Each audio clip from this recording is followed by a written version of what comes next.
There. That's okay. Hey everybody, it's Stefan, the Old World Gamer, along with ScottDevonKane, and welcome to another episode of the Retro Indie Pixels podcast. We're back again with gaming news and guilty pleasures of things that Scott shouldn't be admitting he likes. And I like this stuff. I'm always admitting something, you know how it is. So, ladies and gentlemen, welcome back to another episode of the RIP podcast, where we are isolated at home thanks to some things, you know what I'm saying. So how's your gaming week going, Stefan?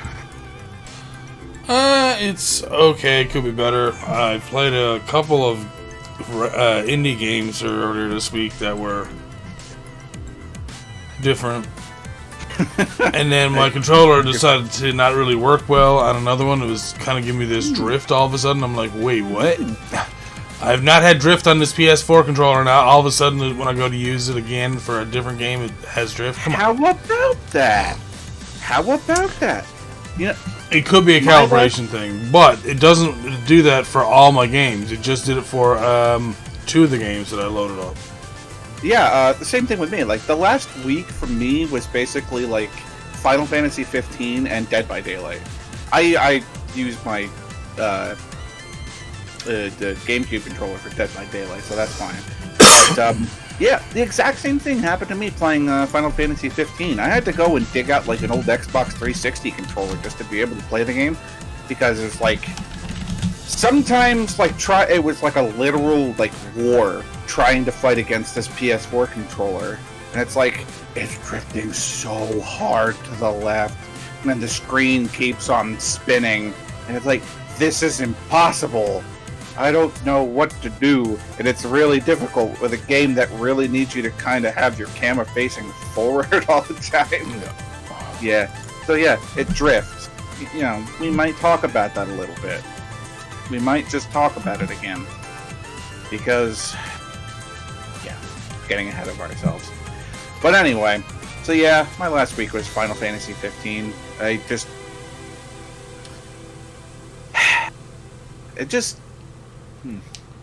I may have purchased a new game today that I'll be playing. Oh. SnowRunner. Oh. Was that one that we talked about before? No, SnowRunner is, do you remember I was playing Spin Tires? Yeah. It's like that, except with snow. Oh, okay. I'm excited because I love that stuff. Yeah. Tonight I'm going to be playing the Zangetsu mode of Bloodstained that we were supposed to have got 5 months ago. Didn't get 5 months ago. But you know, we're also going to talk about that in the podcast too.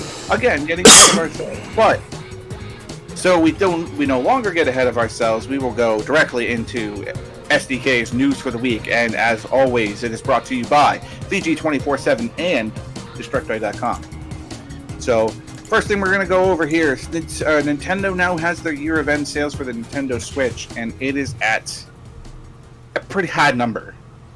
Nintendo has revealed update sales figures for the Switch hardware. As part of its year of end financials, Nintendo confirmed that the Switch so far has shipped 55.77 million units since its introduction in 2017. This means the console has shipped 3.29 million over the last quarter, which is a nice boost over the third holiday quarter. While these results are impressive, Nintendo is being conservative when forecasting sales for the new fiscal year, which ends in March 2021. Part of this has to do with the company's announced slate of first-party games for the fiscal year, which so far doesn't include many heavy hitters that this year had. For instance, Nintendo couldn't provide target releases for Metroid Prime 4, Bayonetta 3, or Zelda Breath of the Wild sequel. This indicates that the company is not expecting them in the current fiscal year, which could also mean that Switch doesn't have a big holiday game. As the other part of this, of course, has to do with the impact of the coronavirus. Not only are lockdowns worldwide affecting game production, Nintendo is also concerned that demand for its hardware and software during the year.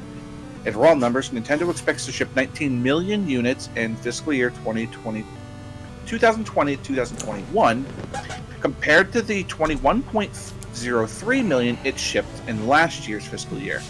This also goes for software, of which Nintendo forecasting selling 140 million units, down from the previous 168.72 million sold in the fiscal year ending March of this year. Earlier today, Nintendo published updated sales figures for its biggest game yet, and we'll get to that. I don't think they have... it's okay. It's down, yes. Is it by much? No, but they've had some pretty big releases recently, so... Yeah. Then with the whole new thing that's going to be coming out with Pokemon Sword and Shield later, which it kind of reminded me of that when I seen that video up above. That, yeah, once that comes out too, like, yeah, no. I don't think you guys are going to have to worry. The year will catch up in no time because... Yeah. I mean... With them not saying anything about, like, they straight up said that they weren't going to be having any release date for Metroid Prime 4, Bayonetta 3, or Breath of the Wild 2.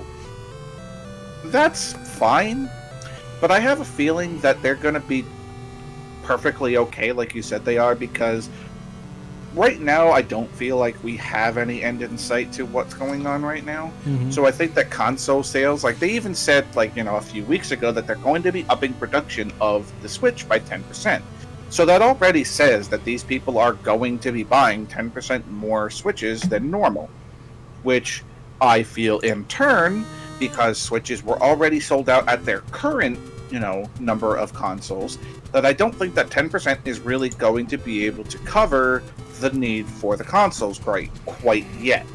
So I think that even with a 10% increase in production, I'm feeling that they're going to sell out too, and even more hardware and software is going to get sold.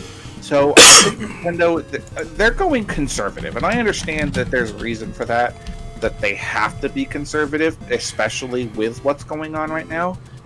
And I think even without, in like, you know, a holiday season big name title coming out, I'm sure they can find something to remaster and throw out at the time. You know, I'm looking at you, Mario 64. You know, remaster that, throw that out there during the holiday season. Boom, you have your big title. Whether or not that can happen in 7 months, question. Well, they could be already working on other stuff that we just don't realize or know about, so... Right. So I feel that, you know, they're curbing expectations right now because the future is very dim. Not that, you know, not that, no, I'm not talking doomsday. I'm just talking, like, right now, who knows what's going to be going on in the future. You know, I'm not trying to doomsday, so don't misunderstand what I'm saying. I'm just saying that, you know, this whole pandemic thing could come to an end in a month, or 3 months, or 6 months. We just don't know. People here think it's already done. I'm just saying, we don't know. So I think it's wise of Nintendo to be like, listen, we really can't tell our stockholders to expect high things because we really don't know what's going to be coming down, you know, the tunnel in 3 months or 6 months. So, you know, but like we said, who knows what they're doing? You know, they already said that they have stuff like a new Paper Mario game coming out, you know, or whatever, a remaster or whatever like that. So those could be those games that they could be like, all right, listen, you know, maybe it's crunch time and we can get those things out before the end of the year. But, you know, there's a possibility that it might not. You might just not have a big game for the end of the year. I think... Remember, we did talk about Super Mario Sunshine getting remastered, too. That, too. So, there are chances. There are chances for Nintendo to be like, listen, it's November, we haven't told you anything yet, but, surprise, this is coming out in 2 weeks. Go get it. You know? So... I'll finish you someday, Super Mario I Sunshine. would say Nintendo doesn't really need to worry too much. One day. You're a company that's been around for 100+ years. I don't think you have anything to worry about this year. So, speaking of a best-selling game, and I know that we've done this a few times, but we're going to do it again. Animal Crossing's New Horizons sold 1 million copies every day for its first 11 days. I bought 2 of those. Yeah, right. Animal Crossing New Horizon has been a hit for Nintendo, and today we find out just how big. Nintendo published its financials for the full fiscal year ending March 31st. As part of its release, the company revealed new sales milestones for its biggest games. One very interesting detail is Animal Crossing New Horizons shipped 11.7 million units for its first 11 days on sale. That figure has grown to a massive 13.41 million sold to consumers in the first 6 weeks. This makes Animal Crossing New Horizons the Switch best ever launch, beating Sword and Shield's 12.9 million, which the games achieved in the first 9 weeks on sale. Overall, New Horizons now stands as the Switch's 7th best seller, but if this momentum continues, it could end up even higher. The Switch's 5 top best-selling games list looks about the same, just updated figures. Mario Kart 8 Deluxe reigns supreme with 24.77 million, followed up by Super Smash Bros. Ultimate at 18.84. Both Zelda Breath of the Wild and Mario Odyssey are tied at 17.41 million, followed closely by Pokemon Sword and Shield at 17.37 million. There's no way that, again, talking about Nintendo shipping out 10% more consoles than they normally produce, there's no way that this game doesn't sell 20 million copies. I don't think it's possible for this game not to. I mean, I understand that, like, it went, like, over the first couple little bit, and it is starting to plateau a little bit. These games, they're still selling. And it's you know, Animal Crossing has sold more than Pokemon Lifetime in 9 weeks.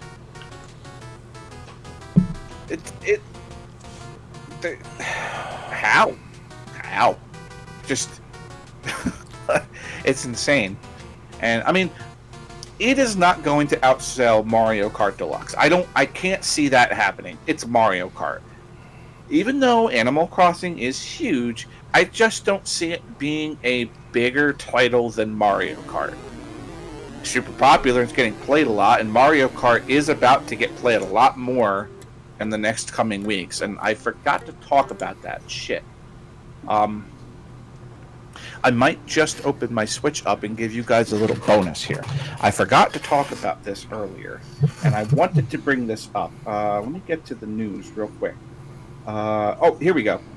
If you guys are not aware, right now, no, I'm sorry, tomorrow, it's actually tomorrow, as of the podcast, alright,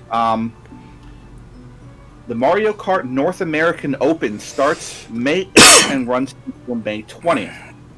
Shift into high gear with the Mario Kart North American Open May 2020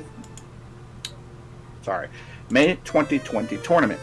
Players of the Mario Kart 8 Deluxe game from across the United States, Canada, and Mexico will have the chance to compete in the in-game event from May 8th to May 10th. Players can take part in up to 24 races each day and will be scored based on their in-game ranking in each race. At the end of each day, the top 8 players with the highest accumulated scores will receive 2,500 My Nintendo Gold points. Join the tournament each day from May 8th to May 10th from 12 p.m. to 6 p.m. Pacific time. So noon to 6 p.m. Pacific time. Okay, you have a 6-hour window, so you guys can figure out when your timing window is. By selecting online play, picking tournaments, and then clicking on the search by code. Once there, you can enter the day's tournament code. They have a listing. If you guys have it, they have a listing of all those codes and stuff like that. All right? Voila! You're ready for the starting line. Scores reset at the end of each day, so if you didn't win the first day, try again. But please remember, a single player may only claim one prize. If that same player happens to land in the top 8 during the remainder of the event, they won't get another prize. Instead, the next eligible player on the leaderboard will be declared a winner for that tournament day. This way, everyone has a shot. We hope you'll be able to join in. Good luck, everyone. So, I'm sure that these numbers are going to be up on... I mean, if you have if you have your Switch and you're able to participate with this, just go to your news section, and this will be part of. It should be part of your news as long as your software is updated. I think this is a really cool idea. I think this is, it's something for like players to look forward to because, oh hey, we're at home, we're playing Mario Kart, whatever. But this is like a really cool idea of Nintendo to be like, oh hey, by the way, we're doing like this super huge tournament thing. I mean, I realize that, there are a lot of really good players out there, but what do you got to lose? Right? So time! I would say, I mean, time, sure, but but whatever. Just go out and play some Mario Kart and have some fun, folks. 2,500 gold points, by the way, is worth $25 in the e-store. So, again, you got nothing to lose. You okay over there, Stefan? You okay?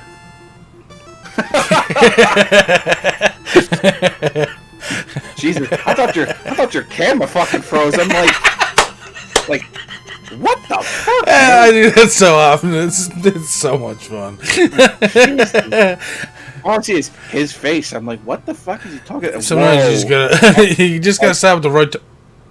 Uh-oh. Like, damn. Like that. And it's perfect every time. See, you had me convinced for a second. I'm like this, and I'm like, then I even looked, and you still fooled me. I'm like, God damn it. That was good stuff. Boy can be a little dumb sometimes. Anyway, moving along. I have a lot to talk about with this, but I'm going to read the article first. Gift card prize drop, VG247. Not here. Yeah, man, jeez. You don't get on that. Mortal Kombat 11 Aftermath expansion continues their story. Oh. And adds RoboCop. What's he gonna do? Slowly walk towards you?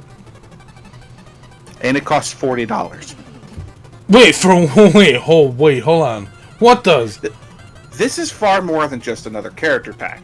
NetherRealm Studios' 2009 Mortal Kombat reboot arguably revolutionized fighting games with its deeper, more cinematic story presentation. The team has been rolling with that style of single-player content ever since, but now it's trying something new, a post-launch story expansion. Mortal Kombat 11 Aftermath is set to release digitally on May 26th, so in just a few weeks, and it's basically bucking a trend of a simple Fighter Pass DLC for the Mortal Kombat series. So instead of, to instead offer a fully fledged expansion pack experience. Aftermath includes 3 new characters for the MK11 roster, 2 returning faces, and 1 exciting new guest. The returning fighters also have a key role in the new story expansion, which picks up the narrative right where the original MK11 left off, to tell an all-new story that's the same level of polish as the main game's cinematic story mode. As part of the digital preview sent to VG247 attended, to preview event VG247 attended, MK co-creator Ed Boon showcased a few story scenes from the new expansion, which continues the time-bending and universe-warping plot MK10 and MK11 leaned into. We won't get into exactly what's depicted in case there are some among you who haven't finished MK11, but it sees characters bequeathed in new time travel abilities forced to team up with new allies in order to head into the past to change history and the future. As ever, the fate of Earthrealm and beyond is at stake. One major detail is that the new story fans will love is that Hiroyuki Tagawa is back as Shang Tsung. The actor, of course, played the character in the cheesy yet beloved 90s Mortal Kombat movies and returned to the role for the face and voice of the character as MK11 Fighter DLC. Here he has a chance to get stuck into an actual story with the character, giving him a role that might be as significant as his in the original MK movie. Also key to the story are returning fan-favorite characters who, of course, join the standard fighting roster. MK3 character Shiva is back, filling a role as an all-purpose grappler with powerful grabs for every situation. She's described as a master brawler, even has an unblockable teleport stomp move that can be used in setups, though she sounds pretty nasty. Also back is Fujin, Raiden's wind god brother, who first appeared in MK4. Fujin fights with the power of the wind as well as a sword and crossbow. There's also a new character. The last guest DLC drop was the Terminator, so who better as an ideal opposite number than RoboCop?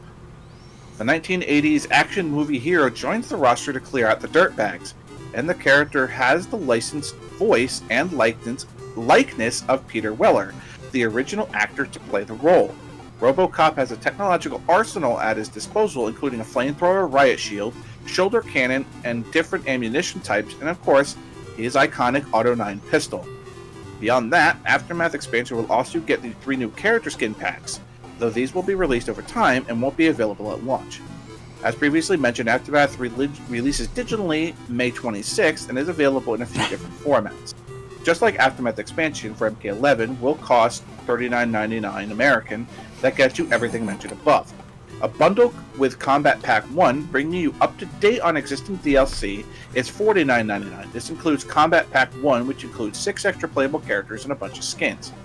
There's also a complete collection package that gets you the original game and all DLC in one package, so Aftermath and Kombat Pack 1, and that'll cost you $59.99. If you order Aftermath, you also get a skin pack with costumes for Scorpion, Sub-Zero, and Frost. Aftermath is coming to every MK11 platform, so PS4, Xbox One, PC, Switch, and even Google Stadia. Beyond Aftermath, today's announcement also includes some of Mortal Kombat 11 updates for everyone who owns the game, regardless of if they want to take out their wallets for new content. Free update that'll arrive alongside Aftermath will add a bunch of fan favorite, often requested features for MK11s. Favorite stages, which will be the Deadpool and the Soul Chambers. Stage fatalities are back, finishing off your opponents using new elements of the stage you're currently playing on to return in this update. There are a few hidden stage brutalities in MK11, but this proper stage fatality is making a comeback. And friendships.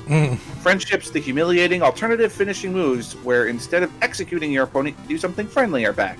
Kill him with kindness. Alright, so I have a lot to say.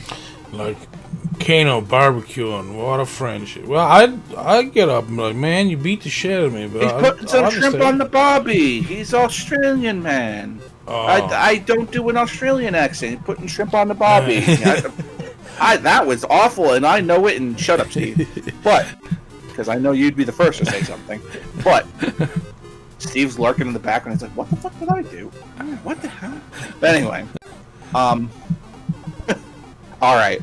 So, first of all, I don't care what NetherRealm says. This is a $40 DLC. $40 for 3 characters and some story. Alright. The only way that this is okay is if you're buying the game altogether. You get the game, Kombat Pack 1 and Aftermath for $60, fine. Okay. So why, for the people who've already paid retail price, are having to buy this for $40? Because you're basically saying, alright, so if you get this, the Kombat Pack is only $10 along with Aftermath. Okay? But if you're gonna buy the game, now the game and the Kombat Pack are only $10 a piece. What the fuck? How does this make any sense? For the people who've already spent $60 on Mortal Kombat 11, who've already spent however much the Kombat Pack 1, MK11. Kombat Pack 1 is currently $30. Jeez.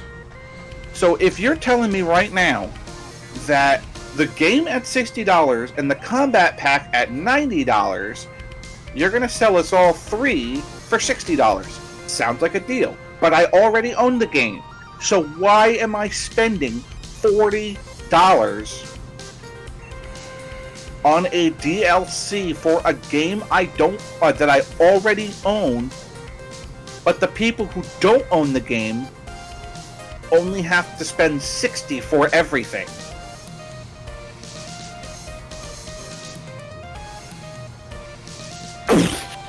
I have no good explanation for this.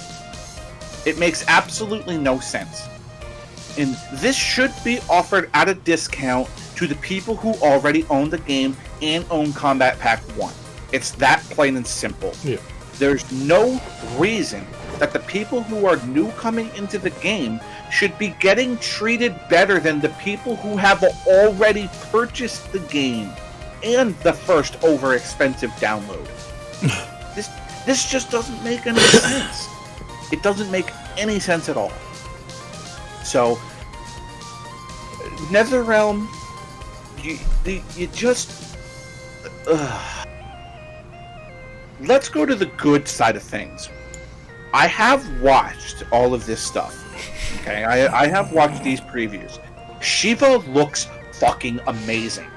I'm talking about like how she fights.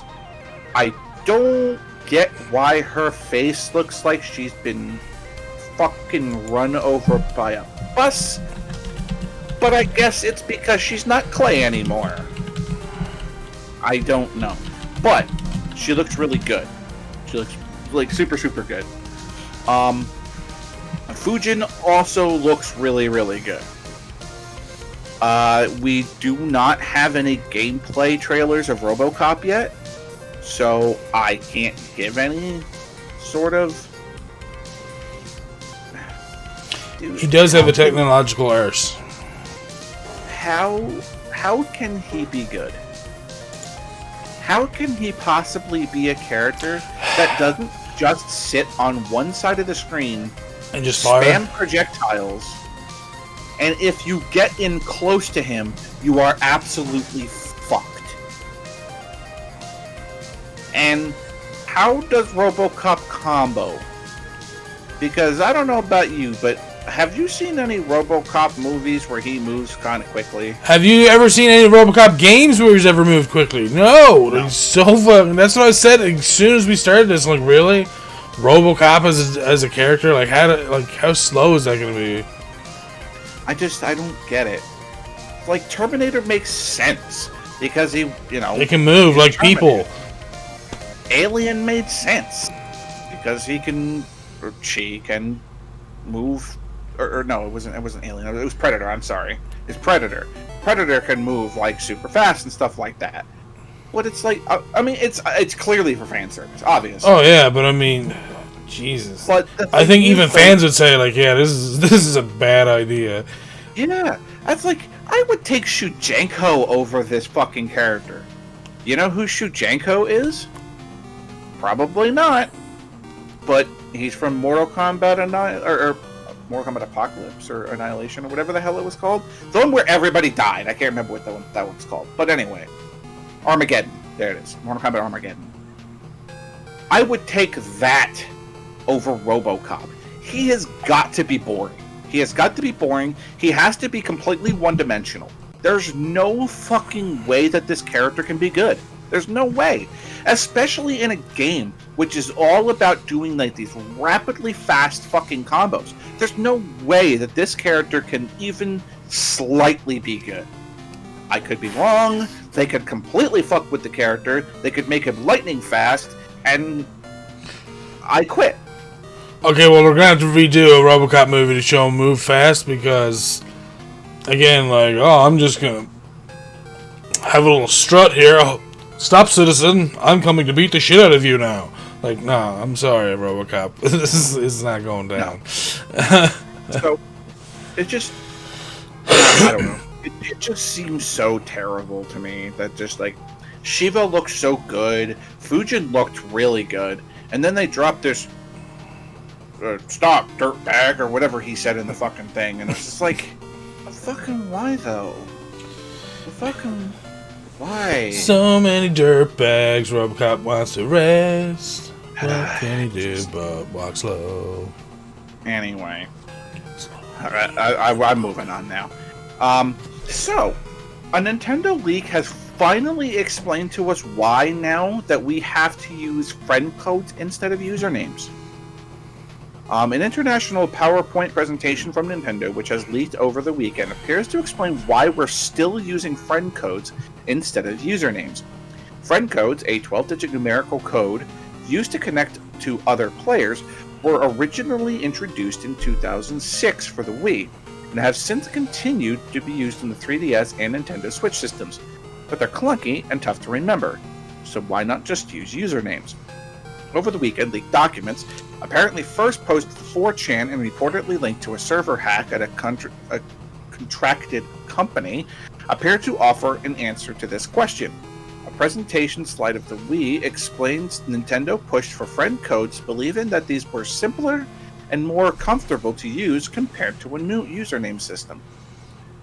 At first, there were options that instead of the 12-digit numbers, a freely chosen screen name would be better.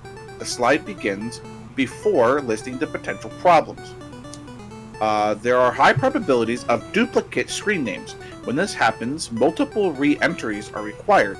Conflicts with the simple principle. It's possible to guess someone's screen name by trying different variations of their actual name. That conflicts with the comfortable principle.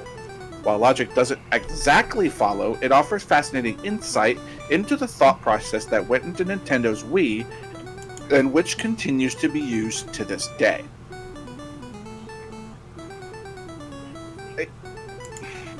Sure? I mean, everywhere else uses screen names.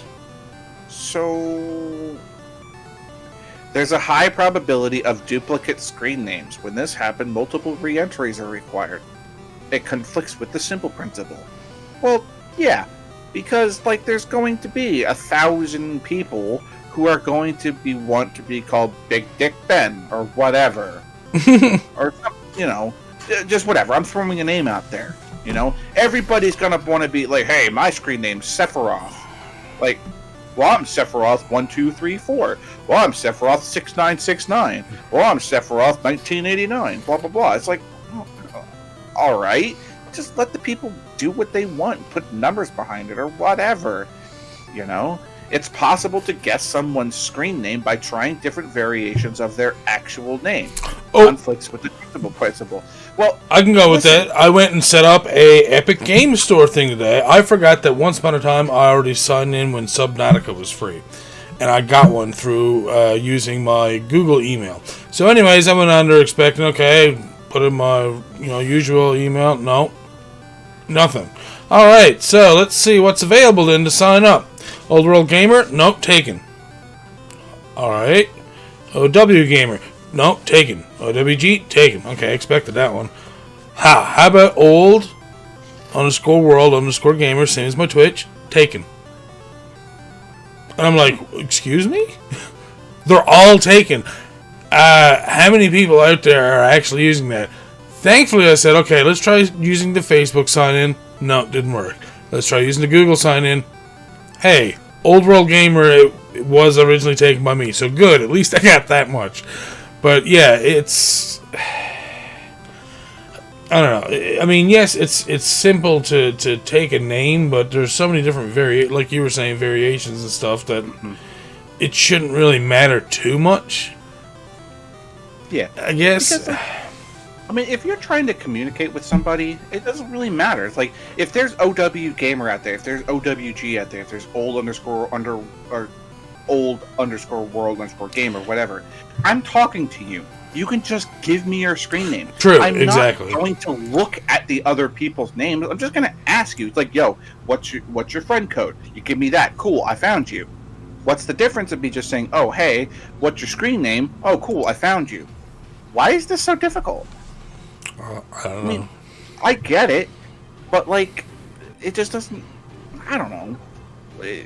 What happens? Because the friend code is 12-digit. That means, well, never mind. I just realized that 12 digits means that there's 12-digit goes out to the the 1 trillion Switch name thing. Never mind. But friend codes are easy, sure. But at the same time, Stefan, what's your friend code? I have no idea. Without looking it up. I have no idea. I don't either. Does anybody in chat have their friend code memorized? Doubtful. Because whenever you need to give somebody your friend code, you look it up. SW591472014520. That would be mine. I didn't try my Switch yet. Without looking it up. But I don't know what mine is. Most people don't know what it is because it's a 12-digit number. Like, you kidding me? Like, half the time I have to sit here and, like, think, like, what the hell is my social security number? Like, that's only 9 digits. And sometimes I'm like, what? But, like, you know, I get it.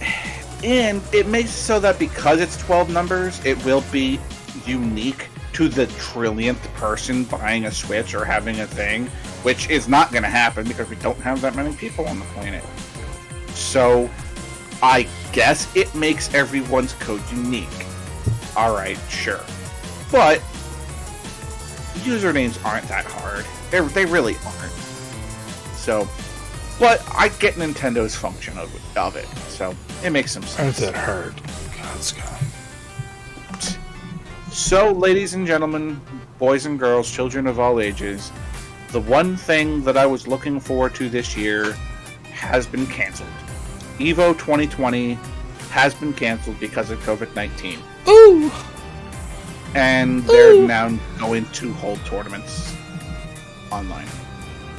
Oh, perfect.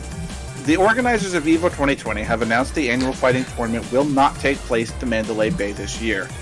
EVO 2020 was set to take place at the Mandalay Bay Resort Casino and Convention Center in Las Vegas, Nevada, July 31st to August 2nd. Instead, due to COVID-19, it will take place digitally at some points this summer, according to official announcement. All arena tickets and hotel reservations will be refunded automatically, according to organizers, and a form for tournament registration will be made available next week. While more information is promised at a later date, you can expect the following games to be part of the tournament: Street Fighter V Championship Edition, Super Smash Bros. Ultimate, Tekken 7, Soul Calibur 6, Dragon Ball FighterZ, Samurai Showdown, Under Night In-Birth, Grand Blue Fantasy Versus, and Marvel vs. Capcom 2, but not Mortal Kombat 11. We already knew about that. Alright. So, EVO's canceled. That sucks. It's like, I love EVO. It is the most hype thing for me every single year. I always take, those few days for whenever my particular thing is, coming up. And I was super looking forward to it this year because it's the 20th anniversary of Marvel vs. Capcom 2, and they were going to have an 8-player invitational tournament. It was going to be hype. It was going to be Justin Wong and Sanford Kelly and, and I don't remember the other players that were invited to it as well, but it was Justin Wong playing Marvel 2 again. Justin Marvelous Wong playing Marvel. Oh, it was going to be so good. But shit happens. Alright? So, here's the problem. Street Fighter V, Smash, Tekken, Soul Cal, Dragon Ball, Sam Show, Under Night In-Birth, Grand Blue, Marvel 2. So, I want you to understand that there are 9 games in this tournament. I want you to give me a number between 1 and 9, because 0 is not the answer. I want you to give me a number between 1 and 9 of how many of these games you think has stable netcode. If I could, and if I had the time, I'd probably edit a Kappa face over you right now. There is an answer. The answer is 1. Oh, and really? it's Street Fighter V. Street Fighter V is the only game on that list that has stable netcode. The rest of them are dodgy at best. Oh, go watch some Dragon Ball Fighters. Watch some of their online tournaments. They are at best. Scott likes and them.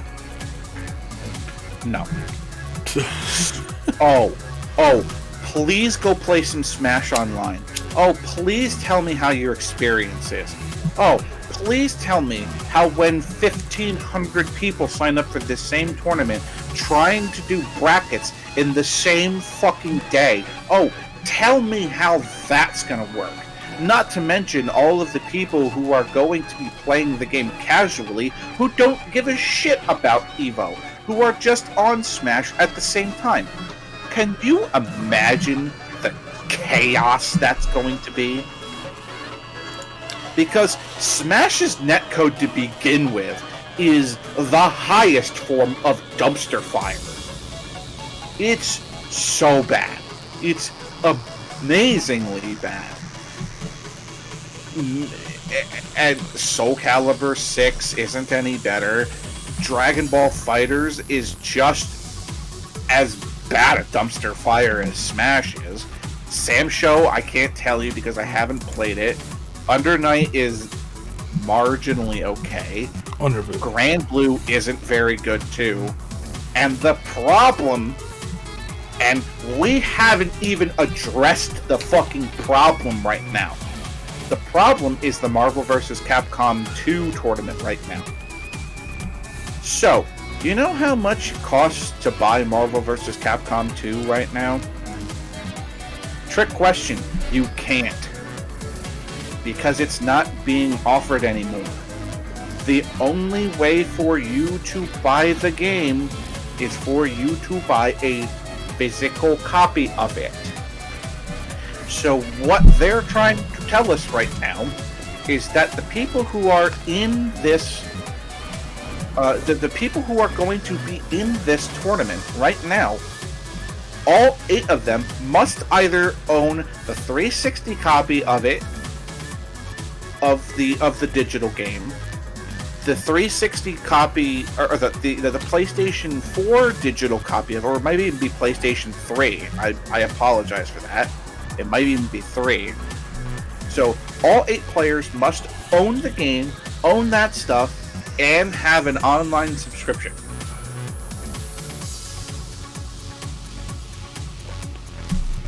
How?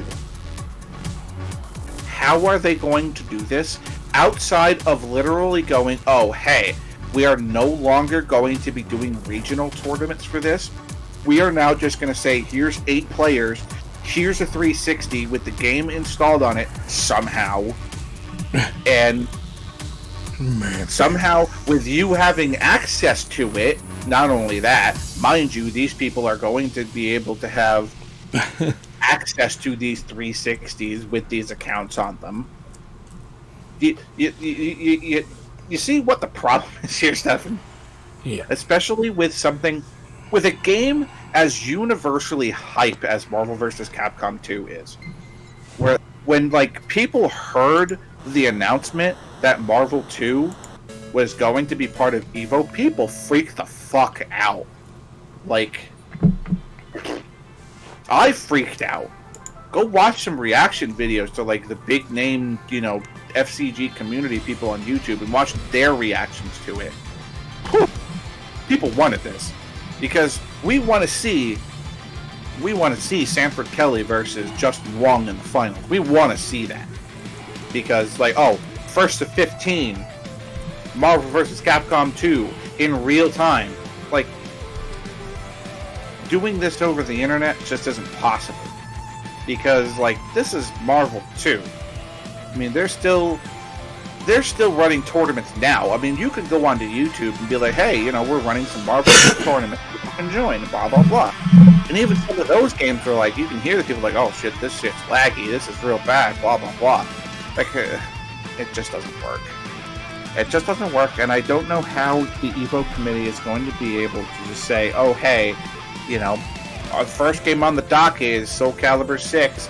The X amount of people are all going to have to be online at the same time, which is going to just make things laggy to fucking begin with, and try to organize a several hundred player tournament online. It just cancel the damn event.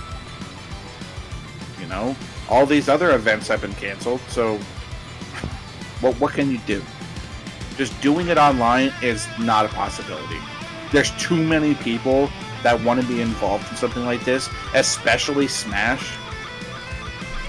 You know, can you imagine how many people are going to want to play Smash for Evo?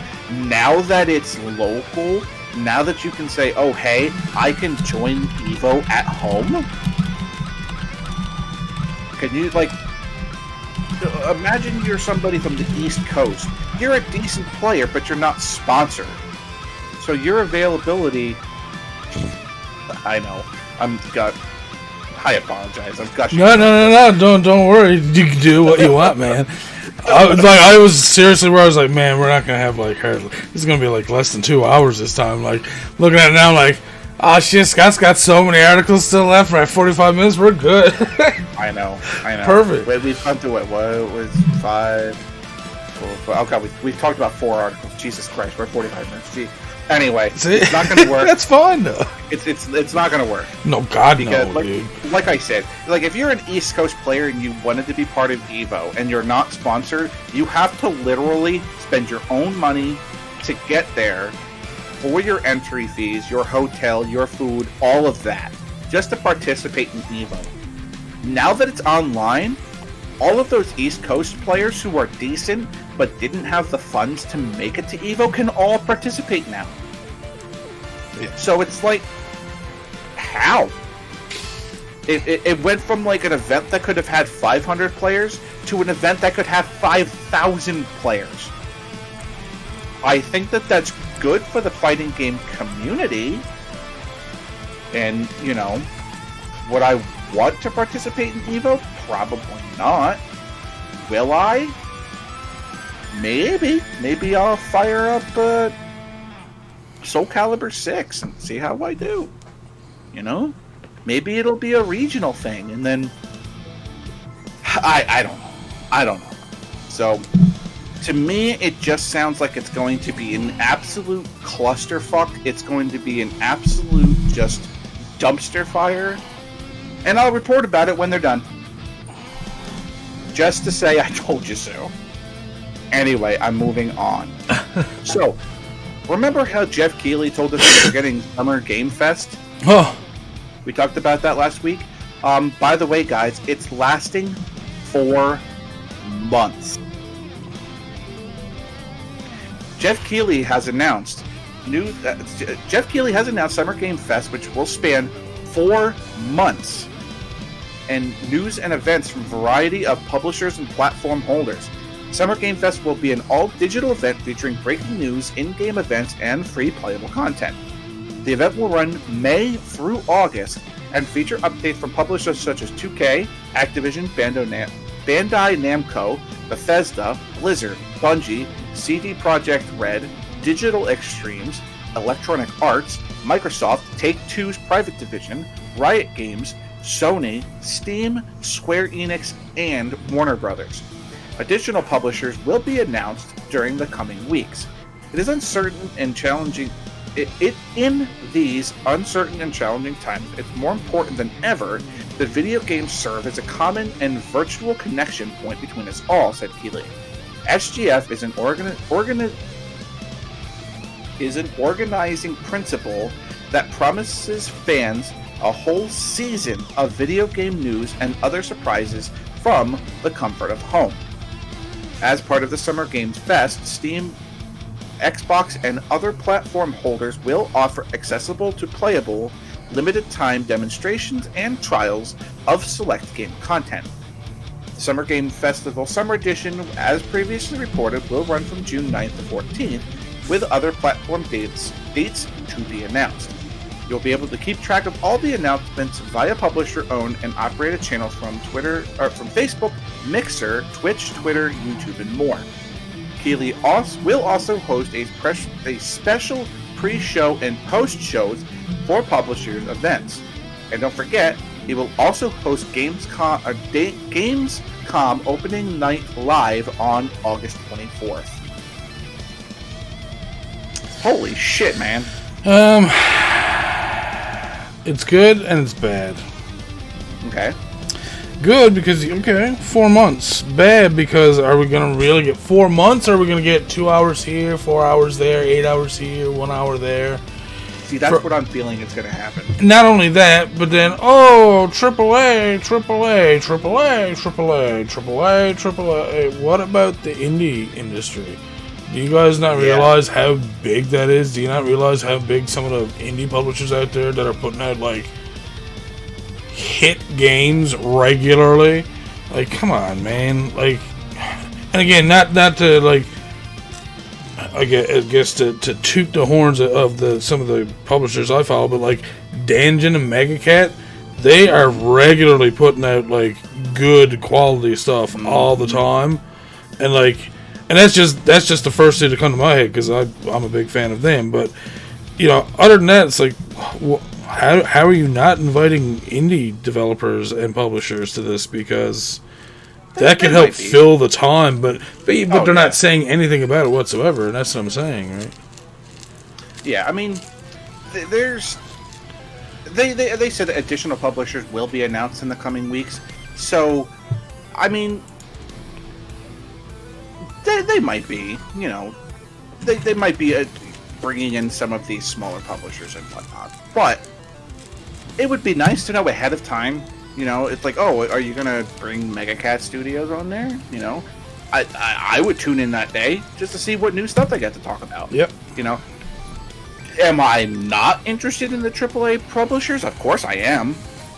You know, we're talking about Blizzard, Bandai Namco, Square Enix. I'm kind of interested in what Square Enix is going to be talking about. You know, I'm not a fan, but I'm just saying, like, that's a lot of time, man. 4 months is a lot of time. That's 120 days, man. That's a lot of time. And I'm going to find it really hard to fill in that much spot without taking more than 1 day on AAA developers. You know what I'm saying? So it's going to be like 2 days of Activision, 3 days of EA, 2 days of Bandai Namco, you know, and then leaving only like a day or two for like indie developers. I hope that they are able to, like, by the time, you know, they get this whole thing rolling, that they're going to be able to say, hey, you know, it's not going to just be these guys. It's going to be like the smaller groups. Because we're doing this Summer Game Festival because E3 is not a thing. Mm-hmm. You know, and that's where like all of these smaller publishers would be able to get their names out there and be like, listen, we're here, here's our stuff. So let's just curb expectations for now, say, okay, this is a thing, and maybe we'll be able to, like, next week be able to report on a schedule that they're going to have that says these publishers are going to be here at these times. So I think it's something to look forward to, you know, just to see what some of the, you know, the indie developers have in store for us, and the AAAs, you know. So anyway, so moving on to the last article I have from VG247. Crucible, Amazon's free-to-play PvPvE shooter, is going to release May 20th. Crucible launches in a little over 2 weeks. Crucible, Amazon Games' free-to-play team-based shooter, finally has a release date. The game will be available on May 20th on Steam. Crucible is a PvPvE shooter where you get to pick from 10 characters called Hunters that each bring unique weapons and abilities to the fight. Players are dropped into an open world to fight monsters and each other and to survive the planet's dangers. As you play, you collect essence, which you can invest back into your character to boost your power. Crucible launches with 3 modes: Heart of the Hives, Harvester Command, and Alpha Hunters. In Heart of the Hive 4v4, each team races to fight bosses while fending off the other team, with the ultimate goal of capturing 3 Hive Hearts. Harvester Commander 8v8 takes the PvP a bit further, with 2 teams both trying to capture and hold as many Harvesters as possible to reach the Essence target. Alpha Hunters is a more straightforward PvP fight where 8 2-player squads go at it. If you're interested, you can head over to their official Crucible website for more information. I have checked out their trailer. This game looks pretty cool. It has that, like, I don't want to use Fortnite as an example. Maybe more like Apex Legend. Apex Legends, thank you. As a base, but you also have like the world to contend with too. So if you haven't seen this game, this looks pretty neat, and I think it's worth going to take a look at if this is like your sort of thing, because like I think balancing PvP alongside of having to like handle what's going on in your environment as well brings like something relatively new to what I would feel is kind of like a stagnant sort of like PvP shooter sort of thing, where you have Overwatch, you have Apex Legends, you have Fortnite, you have all those games that are all basically the same right now. It's like shoot until you're the last ones, blah blah blah. We've all done that before.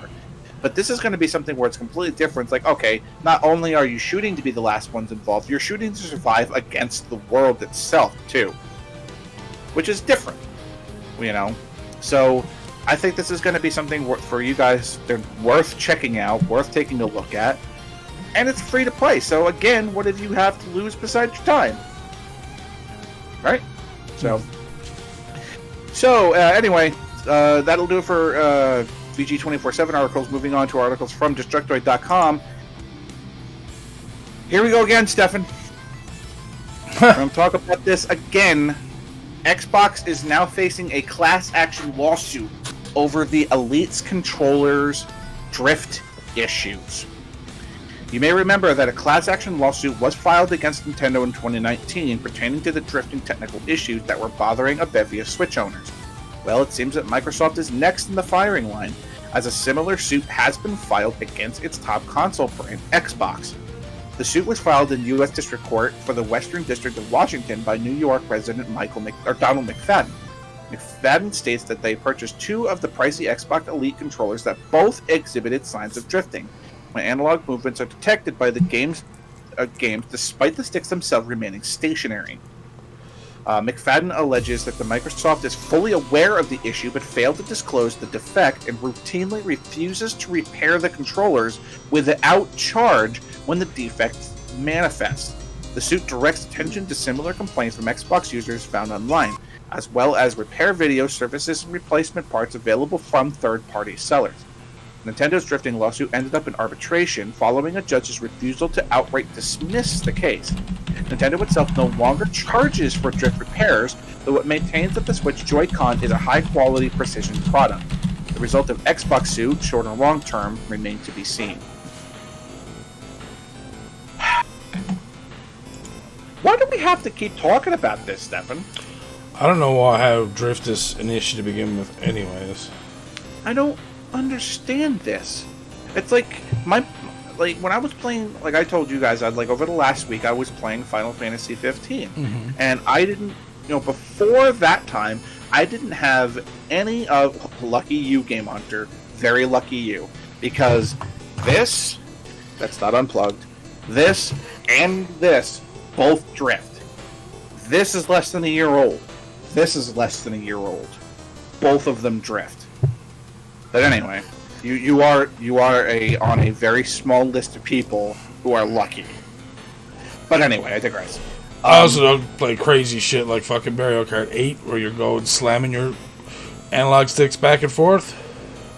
Well, listen, I'm not blaming you guys who play Mario Kart 8. Nintendo put that function into the game. Oh yeah. So here's my thing: is that sure? I've said this once before. You guys fixed your analog sticks for the GameCube. What happened? I know that these sticks have extra functionality. In one of the analog sticks for your Joy-Cons, that's your amiibo pickup. Mm-hmm. So, I mean, you got extra crap in there. Take it out. Put the amiibo thing as a little thing on the back, on the front. I don't care where you're putting it.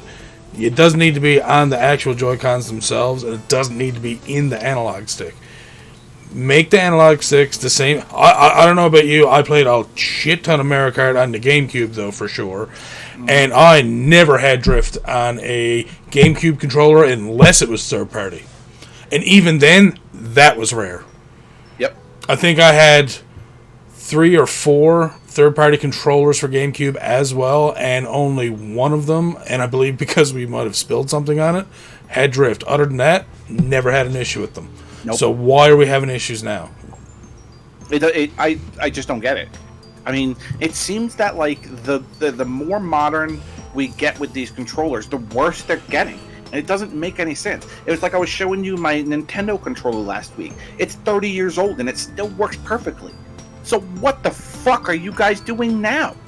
Like, I can tell you exactly what's going on, and it's kind of what Steve said. It's because stuff, before was made better than it is now. Look at TVs. Remember those nice square TVs that we all used to have in the 80s and early 90s that we don't want anymore? That you could throw down a flight of stairs, plug it in, it still works perfect? Yep. And then you go and get yourself a brand new flat screen, and if you look at it the wrong way, oh, that's kind of faulty, not working anymore. And guess what happens then? Oh, we can't replace that. We can't fix that. That's out of warranty already. Yep. Because just like those electronic producers and providers, Nintendo probably, and everyone else, Xbox, PlayStation, whoever, want to do the same thing. Well, that's good. If the controllers break, that means people have to buy more. That means more money. But eventually, crap like this is going to happen, and then that more money turns into losing more money. Yep. Rather than putting out a solid product to begin with.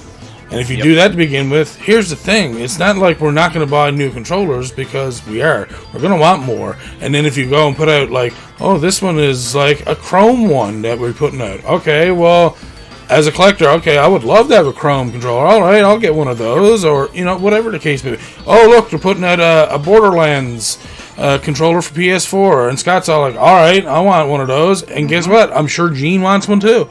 So, I mean... You know what I'm saying? Like, it's no trouble to sell your products. It's just how you go about selling them is just dumb. I don't understand it. It's like, where is that? You remember how old Nintendo games used to come with that Nintendo seal of quality that like these games are gonna last forever and these controllers are gonna last forever? It's just like it doesn't exist anymore. And I understand it, like what you're saying, it could be a potential business thing. Yeah. Where all they want to do is like make controllers that they know are going to be faulty. It's the same thing with like the Xbox Ring of Death. Do you think that they didn't know that was going to happen? Mm-hmm. Of course they knew that was going to happen. Of course they did. But they still threw them out there anyway. And what did consumers have a choice but to do but to either send it in and get it repaired at their own cost or get a new one? What other options do we have? And after Nintendo got brought to court, they're like, all right, fine, we're going to repair them for free on our dime. But they didn't exactly announce that. I mean, we talked about that like a bunch of months ago. The Nintendo's like, oh yeah, we'll fix your Joy-Cons for free, but we're not going to tell people about that because that's bad business. Because that's bad for us. Because if we tell people, it's going to be like, oh, well, Nintendo is admitting that their controllers are faulty. Yeah. I mean, they even said that they maintain that the Joy-Con is a high-quality precision product. Bullshit, son. This drifts less than a year out of the box. That's not quality. When I can't control my game, when I literally can't play Breath of the Wild on this controller because I'm spinning in fucking circles, I don't consider that high quality. And for what it's worth, for your example, it's like playing Mario Kart 8 on it. I use my Switch or my GameCube controller to play Mario Kart 8. So that's not even an excuse for this one. Yeah. So it's like, where's that Nintendo seal of quality that you used to have 30 years ago? It's like, it just doesn't make any sense to me why these companies just won't put out quality products, and we don't have to talk about this. We don't have to talk about, oh, hey, now that we're 40 years into video gaming, that the quality of shit has just absolutely tanked. Yeah. And the problem with all of this, too, is that these controllers, smaller than every other Nintendo controller that has ever been made, are the most expensive controllers that have ever been made. New Joy-Cons are like $70. Yep. They're not cheap. Do you think they're $70 for a reason, though? I mean, come on. Why would they be so goddamn expensive if they were quality precision products? You wouldn't need new ones. Yes, you would get new ones for cosmetics, of course. If there was a Borderlands 3 PlayStation 4 controller, you're damn sure that my brother and I would own them. You know, I'm almost certain there might be, but I'm just saying, you know, just it's just I'm tired of talking about this. This is silly. We are in a technological day and age where this sort of shit is completely unacceptable. Mm-hmm. I understand that, you know, as pieces start to get smaller and smaller and more powerful, that things are going to happen. That, like, tiny little things are going to be more and more intricate and, like, the smallest thing. Like, you were talking about the differences between a plasma screen and a CRTV. Man, you could abuse a CRTV and those bitches just don't care. I have a 60-inch over there that's been sitting there for about 2 years. That within 2 years of the warranty from Toshiba, it just stopped working, wouldn't power on properly. So basically what was happening is that first time it wouldn't turn on, turned on. Next time it was 2 presses, 4 presses. It kept going up and up and up until the point where it didn't come on ever again. Me and DP Whale, we actually opened up the TV and we started doing some minor troubleshooting on it just to see where the issue was. It's the surface-mounted electronic board on it, which means that you pretty much can't fix it unless you have the specialty in that, which I am an electronics engineer, but I haven't really dabbled much with surface-mounted stuff, really, so I can't really fix it myself, so I had to go get a new TV. That's all I could do. And I tried getting hold of Toshiba. They wanted nothing to do with me, so I was just like, oh, alright. So that just means I'm not going to buy anything else made by Toshiba. They made that perfectly clear to me. I don't want to do that with Nintendo. Nope. Because, like, it's Nintendo, man. It's like, you are the company that pioneered the gaming age that we're in now. If it wasn't for the NES and, like, how amazingly popular it was, about how, like, Super Mario Brothers is still the highest selling game of all time, you revolutionized how gaming is done to this day. Something as simple as Super Mario Brothers brought around a world of gaming that we have now that is, I feel, degrading in its just in how the products are made. I mean, the Switch itself is great. Mm-hmm. Don't get me wrong. The Switch itself, I think, is the best console that Nintendo has ever made. I can say that with 100% certainty. I don't think it's the best console ever made. I believe that's the Dreamcast. You can fight me with that. But just your peripherals just need to be just as good as your main console. It just has to be. And when a controller refuses to work correctly, what does that say about the quality of your company or the business practices of your company? You know, it's that. So, anyway, we're going to move on. So, we're going to talk about Bloodstained here for a few minutes because the post-game stuff has finally released. Bloodstained is a great game, but the developmental process will go down in history alongside of Mighty Number 9 as an example of what not to do when managing a kickstarting a project, admittedly less intensely, as Mighty Number 9 was a complete disaster of a campaign up to the bitter end. Amid numerous delays, communication issues, bug fixes, and a rush to get an unfinished port to market, Bloodstained didn't have a great pre-launch period. It isn't having the best post-launch time either. Support for Bloodstained has been absolutely all over the place. I get that the developmental resources might not have been abundant for lead studio Artplay, but laying out plans to fix the Switch version after it launched as a broken mess, then changing those plans completely weeks later wasn't a great look. In the past year, we're just 1 month away from the first anniversary of the game. Kickstarter Backpack DLC was delayed on individual platforms, so there was no version parity for months. The Xbox One edition had a weird HDR bug that made the game look worse, and all sorts of weird issues, in one case game breaking, sprung up for any given edition.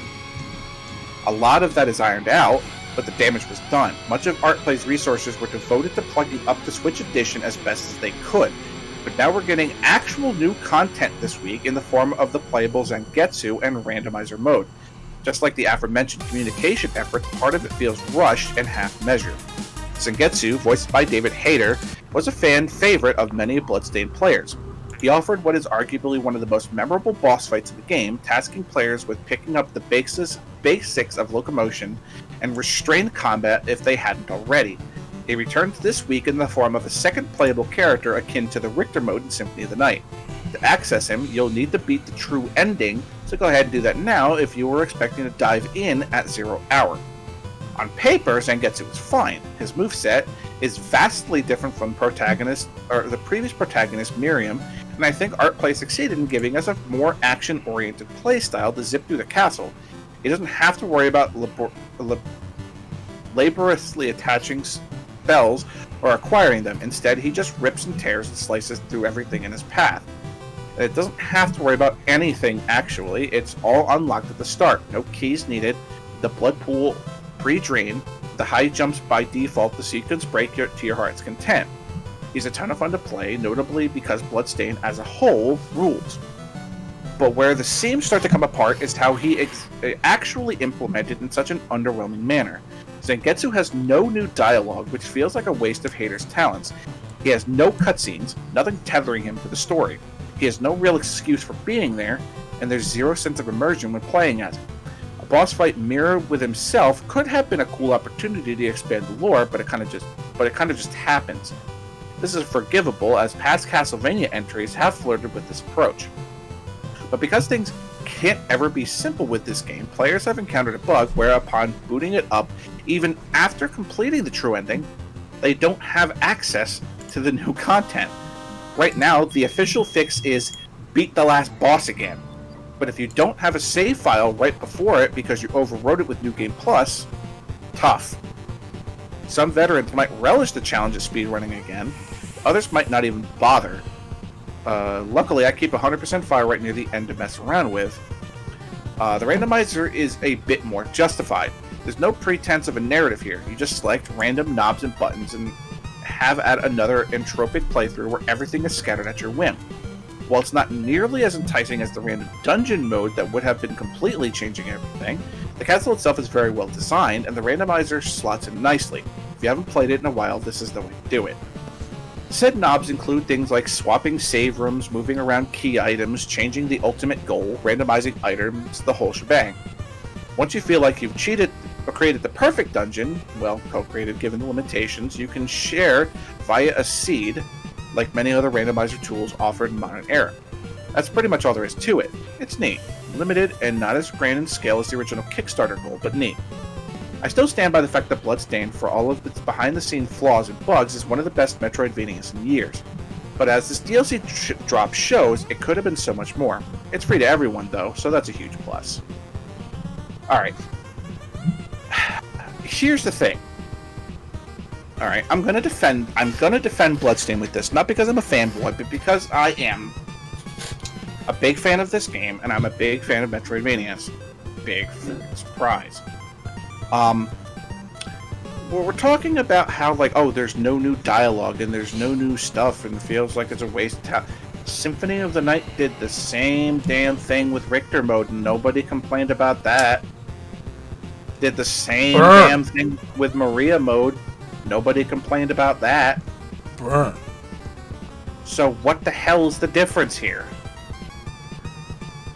The main problem that I'm having with this is that we are now, as the article said, 1 month away from this game being released for an entire year. This DLC was promised like 2 months after the initial release, and we're now coming upon the 1 year anniversary. Okay, I understand that there are problems. I understand that things happen, but a year's a long time, man. A year's a really long time. Mm-hmm.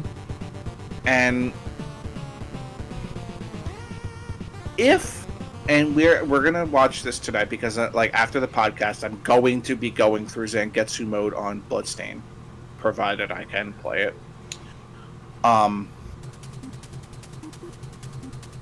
It just I don't know. This just doesn't. It doesn't compute. If everything in Zangetsu mode is just everything's open, all the blood pool is empty, all the key doors are open, and it's just Zangetsu going through the game without having to worry about all the cutscenes and all that shit, why the fuck did this take so long? Like, does that not compute? Like, just literally take out all the flags that trigger cutscenes, take out all the flags that trigger, like, dialogue, or, shop keeps, or all that stuff. Just remove all that stuff and throw the character into the game. Is there something I'm missing here, Stefan? I mean, I don't know. I don't understand. Why does that take almost a year of development to remove flags and add a new character? If he's gonna sequence break, what the hell difference does it make? Just remove the things that make it so that he has to stop moving. It's that plain and simple. Maybe there's something I missed, man. Anyway. Yeah. So, we're going to move on. So, weekly Epic Game Store giveaway. I did not forget to talk about it. Epic Game Store is giving out Death Coming and a mystery game. Today's Epic Game Store freebie is Death Coming, a morbid Final Destination style puzzle game, but that's not all. The digital storefront is also teasing the arrival of a mystery game set to be unveiled next Thursday. It's apparently important enough to get its own image and a countdown timer. So I'm intrigued. Epic also tweeted about the mystery game, the free game today, invoking the classic eyes emoji. Circling back on Death Coming, it's a macabre pixelated puzzle game in which you, playing as the almighty Grim Reaper, need to click objects in densely packed scenes, say a giant snowball looming above a hockey match, or a suspended dinosaur skeleton in a museum, to cause accidental deaths and harvest souls. There are targets to seek out and destroy, so there's a bit of Where's Waldo hook too. Nice. Death Coming will be free to claim on PC until May 14th, 2020 at 8 a.m. Pacific. So I went to the store page of Epic and took a look, and that's exactly what you find. Like that picture there at the bottom where it's the Epic Game Store free game behind the locked vault. And there definitely is a countdown timer to be seen there. As long as it's not SnowRunner, which is a brand new game, which I don't think they do that. So if they do that, I swear to God, I'm going to be messaging Epic and be like, nah, give me back my money. I would have to feel that it's some sort of huge AAA game. Could be. Because there would, if it's like some sort of like game that's like $19.99 or $24.99, they've given away games like that before. So what's the deal? It has to be some sort of huge title. Like, oh, by the way, this is like a $60, $70 game, and we're giving it away for free. That's the only possible thing it could be. And I feel like it would be some sort of, like, it's a huge game. Like, something everybody's heard about, but not everybody owns. You know what I'm saying? I don't know if they have Red Dead 2 on there. That would be fantastic if that's what it was, because I haven't played that yet, and I would love to. Just because, for like I said, honestly, you're going to see me play the story for like half the game, and then I'm just going to be like, yeah, let's see how we can like shoot people off their horses in the most like stupid way. Yep. Just because, I love it. So, I feel like it's going to be some sort of like just huge AAA title, or they're going to do something along the lines of, oh, it's not just one game, it's going to be like the entire series of a game. Like, could you imagine if they decided like, oh, hey, by the way, your next Epic Game Store stuff is going to be the entirety of Just Cause. Okay. Or something like that. Yeah. You know what I'm saying? Mm-hmm. Can you imagine how cool that would be? Or like, here's the entirety of the Assassin's Creed series, all for free. Okay, no, something like fun. that. That would be cool, you know? So, keep your eyes out for that next week, guys, because, again, we don't know how long that game is going to be, you know, available. So, I think that would be something to behoove everybody who's listening to this now, and anybody who you know, who is listening to the recast, to make sure this is going to be next Thursday, so that's Thursday, May 14th. May 14th is when they're going to let us know what that new game is going to be. I'm excited for this, because this could be something like relatively huge. Like I said, like a $60 or $70 game that they're going to give away for free. Mm-hmm. So it's definitely worth all of your guys' time to keep an eye on this and see what exactly they're going to give away. I'm going to let you guys know next Thursday, of course, because this is a big thing. If they're keeping a hush behind a vault, I mean, clearly it's going to be something that everybody's going to want. So I'll let you guys know. Anyway, so remember how, you know, at the beginning of the podcast I say, you know, guilty gaming pleasures and all that stuff? I really like idle clicker games. They're fun for me, and they're a really good waste of time. And this one kind of jumped out at me. There is a certain time, place, and mindset for idle games. And while I'm in no way in the mood for idle champions, this is whoever wrote this opinion. I'm in no way in the mood for idle champions of the Forgotten Realms right now. I recognize that one day things could change. One day I could be stuck with no motivation to play anything else. I might want something like a little less reflex intensive. I might want to make never-ending progress because my brain feels like it's good. When the day arrives, I could stand to check out Idle Champions of the Forgotten Realms on the Nintendo Switch. The eShop version launches today, May 7th. It's a well-monetized, free-to-play release. Idle Champions is a popular D&D take on a passive gaming that I always see Steam friends playing, or should I say running, on PC. But I've avoided first-hand exposure. I've already been through Cookie Clicker, Clicker Heroes, and Universal Paperclips, okay? So I know how this goal-generating story goes. You form an RPG party, figure out the ideal battle positions, upgrade their gear, fight until you hit an inevitable wall, and reset the run, letting yourself long-term progression benefits. It's the other way. For those of you with more deep-seated D&D backgrounds, you'll spot a lot of familiar characters in Idle Champions.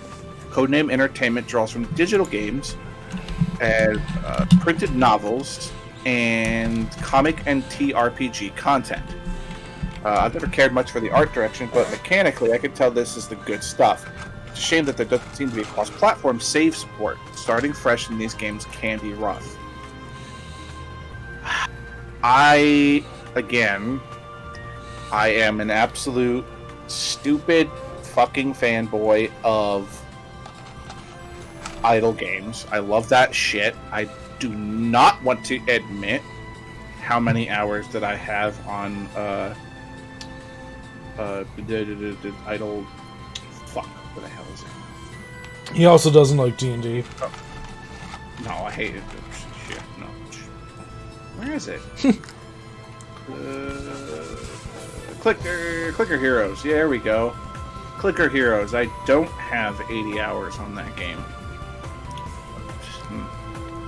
But, and I don't like D&D. That's a lie.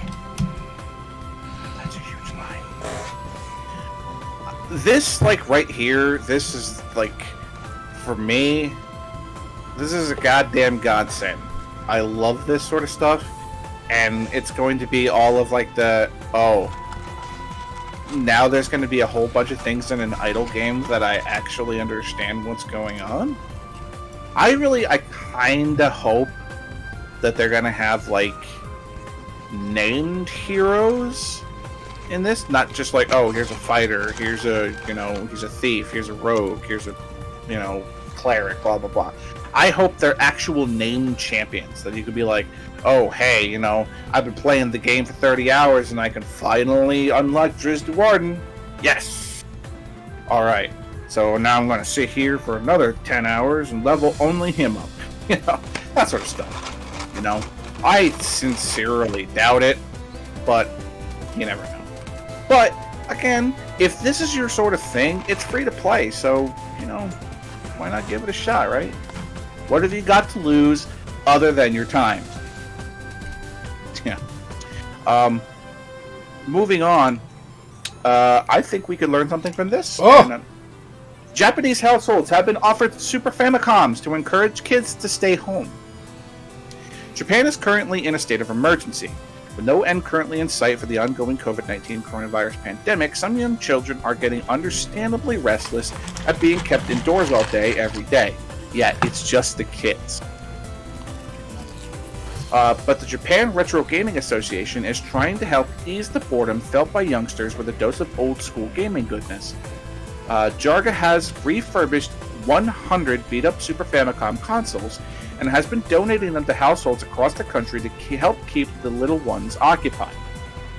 Provided that the household has a child under the age of 16 and is willing to cover shipping costs, then Jarga will send out a Super Famicom along with a selection of loose carts, free of charge.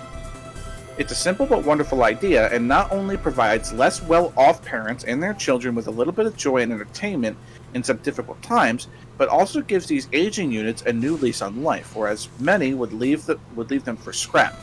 Good work, Jarga, and bless the indestructible Super Nintendo. This is a fucking brilliant idea. Indeed. So, if you guys get one of these and you're a Japanese listener or viewer, and you don't want it, you can get a hold of me, and I would love that. And I'll pay for it. That way, it's you get money, I get a Super Fan. And I don't know about you, but if you look in that bin of games there, they're giving away, like, Donkey Kong Country and Final Fantasy IV. Right? That's what I'm saying, dude. Like, look at that. They're not giving away trash games. Like Donkey Kong Country, man. Final Fantasy. These aren't trash games. These are games that are going to last you for a while. Right.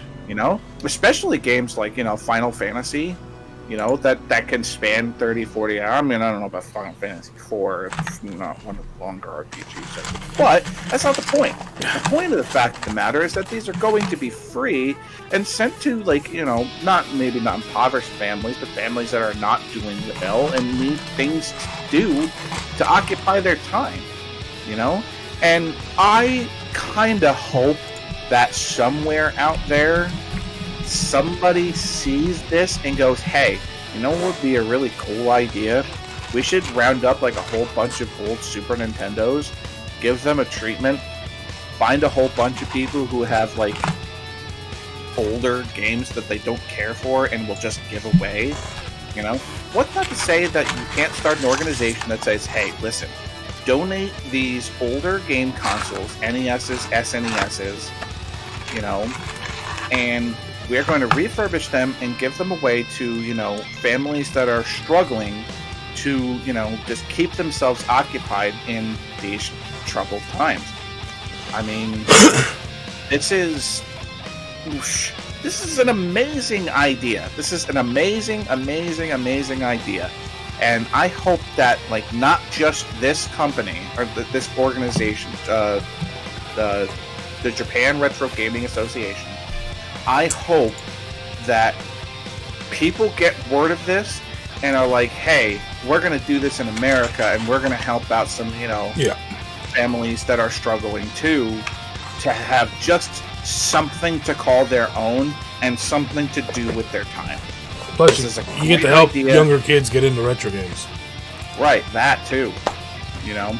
So, good on you, Jarga, and I really hope that you guys start something that will start something elsewhere.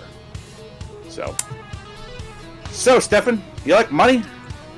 No? Okay. Shantae and the Seven Sirens Collector's Edition is coming from Limited Run Games. Why, dude?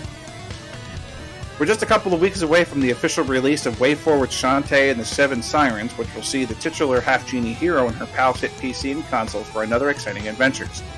As in their wont, Limited Run Games has announced a physical release of this cheerful sequel for PS4 and Nintendo Switch platforms. As standard, box edition of Shantae and the Seven Sirens will be made available on both platforms, but hardcore fans might want to take a glimpse at the newly announced Limited Collector's Edition. This set contains a copy of the game in a steelbook packaging, mini poster with reversible art, soundtrack CD, a pack of 50 monster trading cards, and a faux Game Boy cartridge, tipping the ponytail to Shantae's handheld origins. Limited Collector's Edition will retail for only $70 United States, folks. $70.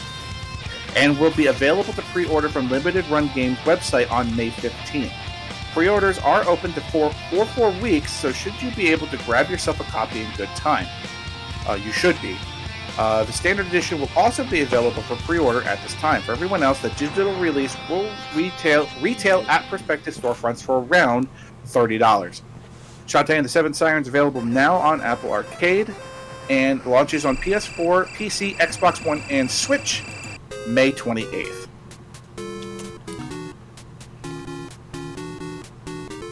Go ahead. Fuck off, Scott. See your fucking smirk over there, you shit eater. At least it's a lower price. That's all I'll say. It's affordable. I mean, yeah, and if they actually would send anything over the border, I don't know if anyone's noticed. I was looking at stuff on eBay recently, and okay, yeah, they can ship to us, and it's this much. Import charges are like this. One day later, I'm like, oh yeah, those might have been over. Let me just refresh the auction, or whatever. Oh, might not be able to ship to Canada. And I'm like, oh, wait, what? What happened? Well, it's a good thing you have. I know what happened, but still, $70, I think, for something like this is absolutely respectable. Yeah. We've been talking about some of the other collector's edition, the Streets of Rage 4 one was cool. But it was $150, so it's not like everybody's going to be able to afford something like this. You know, for you get the game in box, the game in steelbook, not in box, in steelbook too. The OG soundtrack, the poster, the Game Boy cartridge that comes along with it, the reversible poster for $70, and the trading cards. I mean, it's not a real Game Boy card. I mean, it's not. I understand that, but that's not bad, man. $70 seems really good, especially since the game itself is going to retail for $30. I think $70 for a limited edition is actually not bad. Hey, come on now. Game Hunters. Hands above the desk. Please. Hands above the desk. But yeah, I mean, damn, not bad, guys, not bad. And the game and the OST itself for $69.99 isn't terrible, but you get the rest of the stuff too. So it's hell yeah, man, definitely worth it. So moving on. Rebellion is giving away Evil Genius for free, but they're letting you know when it ends. Evil Genius, a classic world dominator simulator produced by Elixir Studios and published by Rebellion, is still beloved by the strategy community. Originally released in 2004, it joined the ranks of a few select strategy titles that put you in command of the bad guy. Like Dungeon Keeper did, and before it, before it, and Overlord did several years later. It's an oldie but a goodie, and now it's for free, with a big catch. Rebellion is... Damn it, I'm sorry, excuse me. Rebellion is offering the game now through their Rebellion ID system. All you have to do is head there, get a Rebellion account, which is understandably could be a deal breaker, then link to your Steam account. Done. That's not really the catch, though. Rebellion isn't telling us when the promotion ends to create a sense of FOMO. Here's the official statement. Since Rebellion's so dastardly, they're not disclosing when the giveaway will end, so players better grab their free copies of Evil Genius quick to avoid delicious, delicious heartbreak. Dastardly is not the word I'd use, but free is free. If you don't want to worry about all this, or happen to be reading it after you, or listening to this after you missed the promo, you can find it on Steam for $10. Evil Genius 2 is coming at some point this year. Have you played Evil Genius? No. I heard this game was actually pretty good. I mean, apparently people are still playing it now, like 16 years later, so that's got to say something for it. And getting like that POV of playing from like the other side of the desk, you know, being the bad guy, it's weird because like games just don't really do that often nowadays, you know what I'm saying? Mm-hmm. It's like, I don't know, it's different, so that's what kind of makes you feel like... I did play Dungeon Keeper and Overlord, you know, I never beat either one of them, but, you know, it's fun being the bad guy sometimes, you know what I'm saying? So, again, you do have to create or link your Rebellion ID to your Steam account to get the game for free, but if you don't care about that, then you get to try the game for free. And the second game is coming out later this year, so... Nefarious is a game like that where you play as the bad guy, and apparently Mega Man type heroes try to come for you, kind of thing, or something like that. I haven't played it yet, but I've got it. Too many games, man. Too many games to play. Always. So, yeah. So, final article that I have to talk about. Hey, guys, did you know that I like Shumps? Hey, surprise, right? Well, the Shmup collection is going to hit the Nintendo Switch on May 14th. Shumps might be niche, but they will never die. There's an endless well of classics to draw upon, and at this point you could probably have a whole console dedicated to cave shooters. Case in point, a new tri-game collection is coming to the Nintendo Switch this month. Simply titled Shmup Collection by Astroport, the package includes Armed 7DX, released on PC in 2015 and the Dreamcast aftermarket. Status is Next, released on PC in 2011 as well as Dreamcast, and Wolf Flame 2016 on the PC. The former two are horizontal Shumps, while the latter is a vertical. Shmup Collection will arrive on Switch May 14th, according to a Nintendo eShop listing. This is another entry in a long line of collections for the Switch, which is becoming a Shmup machine. I actually have not, believe it or not, folks, I have not played any of the three of these. I know that that's a shock to the system that SDK hasn't played one of three aforementioned Shumps, but I did go check all of them out because I kind of wanted to have at least a little bit of an idea of what I was talking about. Mm-hmm. Armed 7DX looks really cool. It very much reminds me of like Einhander. Oh, okay. Because of the way that like the character will like aim up and down depending on like where your character is moving. And I will say, like, if I compare something to Einhander, you got to know it's good because I feel like, in my opinion, that's my personal opinion, that Einhander is one of the best Shumps that's ever been made. You can argue with me with that, but Scott's like, you fucker. What? It's a Shump, man. It said Shumps, shoot 'em ups.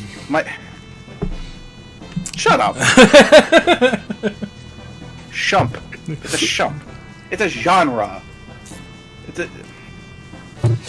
Shut up. Anyway. So ARM 7DX looks really cool. Status is next. It looks all right. I mean, it kind of has like a Darius feel to it, which isn't a bad thing. I feel like it might not be as as good as Darius, but it's definitely worth a look. Shmup.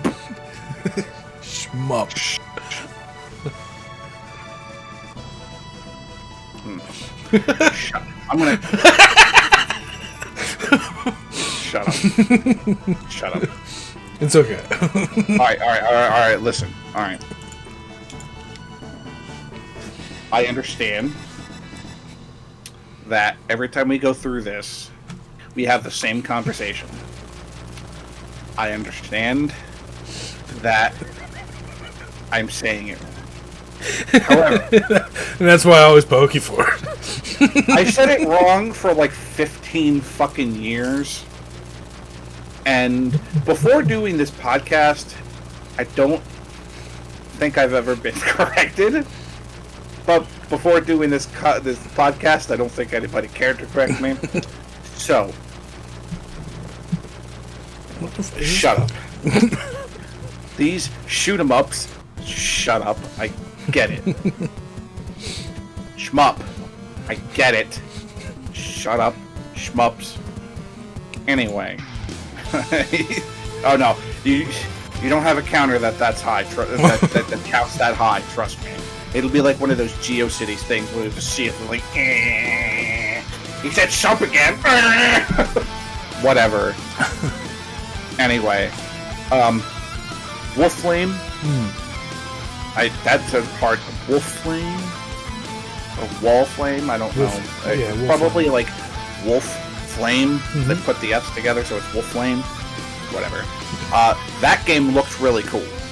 So, I don't know if they have a price tag for this yet. The Shmup collection. The Shmup collection. Let's see. The Shmup collection. I'm gonna say it right now I'm gonna say it right for the rest of this, just so you guys shut the hell up. Let's see what it says. Does it have a price tag yet for the Shmup collection? It looks like it says it's going to be $30 euro.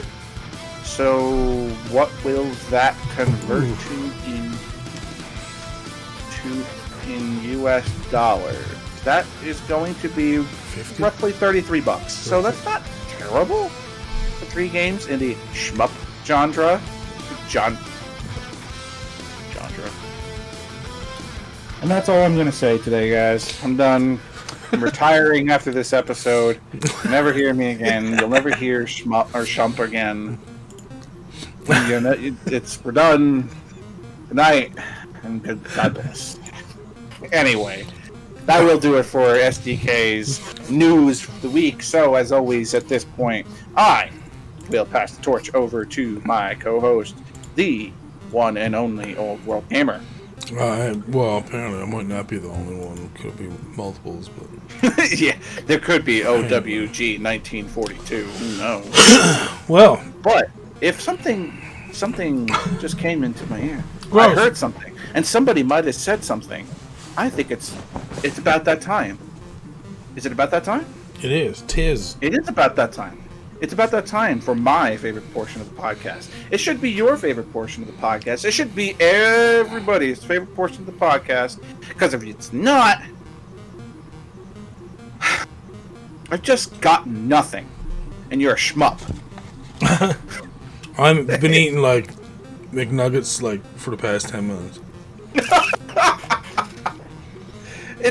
It's even McNuggets' favorite. McDonald's texted me this afternoon. They said, man, I can't wait for the podcast because I want to get to my favorite portion of the podcast. It's McDonald's favorite portion of the podcast. They even told me themselves it is the best of Steve. Now with more nuggets. Okay. Now with 100% more nuggets. All right. So yeah, I got tacos sitting over here, man. I could fight you. You think I'm kidding you, man? I got I got this earlier. I knew that I had the podcast. Jesus, today. a box of time. Fucking Scott. Hell yeah, man. If you go Taco Bell, man, you go big or you go home. So, we're starting off this week with Horizon Zero Dawn Complete Edition. That's coming out this summer. And it's open world adventure. Oh, yeah, see? We're going to add that to the wish list already. I don't even need to watch the trailer, no. It's going to go on the wish list. I already know. So, we're starting out with that first. Yeah, let's watch the trailer. Alrighty. Also, let's turn up that music. Oh.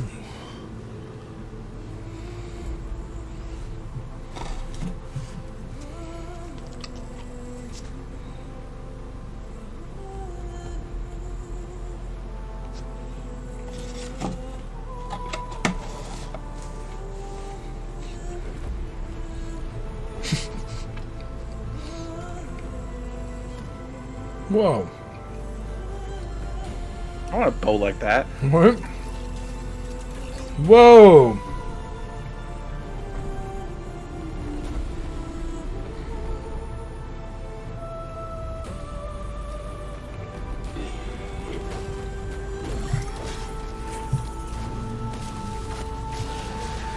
Okay, so what is this? Tech Arc? Holy crap.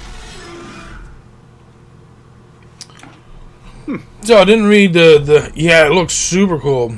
I didn't read the description. Experience Alloy's legendary quest to unravel the mysteries of a future Earth ruled by machines. Use devastating tactical tactics against your prey and explore majestic open-worldness award-winning action RPG. This one is completely different than any of the other Horizon Zero Dawn games that I've ever seen, and this looks so good, dude. Yeah, yes, it does. Man. Very good. Now we're starting to get some AAA titles that I've been actually looking forward to. Like, this looks so good. Like, I want to play the crap out of this. Looks very good, very, very good. Combat looks nice and fluid, too. Yeah. Like, nice and super fast. The wallets are always in danger. Every week. Female protagonist, so it's playing to Scott. The wallets are in danger. They are indeed. Always. Again, thankfully, I'm bringing you most of the games that aren't out yet, so your wallets are still safe until these games release. For now. For now. Until you get all those notices on your phone. Oh, by the way, this game is just released on your little bitch. Buried beneath their crumbling ruins. Yeah, I mean, just looks beautiful. Very much looking forward to that. Like, damn. Yeah, the like animal-like machines look crazy, dude. Hell yeah, dude. Like, what are they? Like freaking giraffe machines? You're typisting me, Deadly. Problem is that you're not wrong. Of course, Scott likes it. You're not wrong. What if the answer? Moving on. Indeed. Before I get exposed anymore. Alright, our next game is called Arboria. Alright, so begin your journey in this dark fantasy roguelite. As a warrior, Jotun, descend into the ever-changing Durnar and uncover the mysteries of your tribe. Use a variety of symbiotic weapons to fight enemies and mutate to become even stronger. This is an action indie adventure RPG, early access. Let's watch that trailer. Wow. Ah, Groot.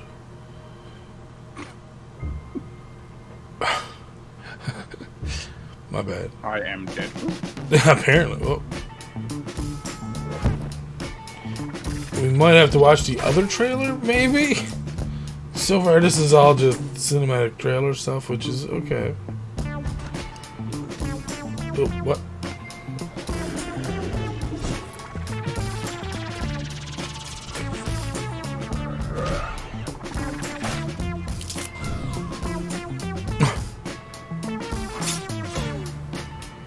Oh, again.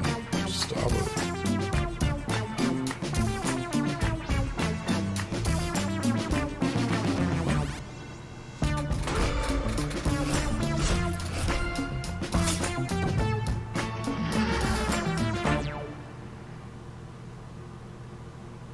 Alright, let's watch the other trailer, see if there's any gameplay. Hey, here we go. This looks like it's actual gameplay. Good. There we go. Yeah, this is much better.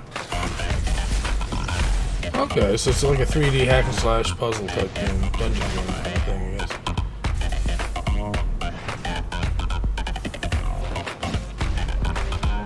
Probably gonna get copyright notice for this. That's alright. Big surprise.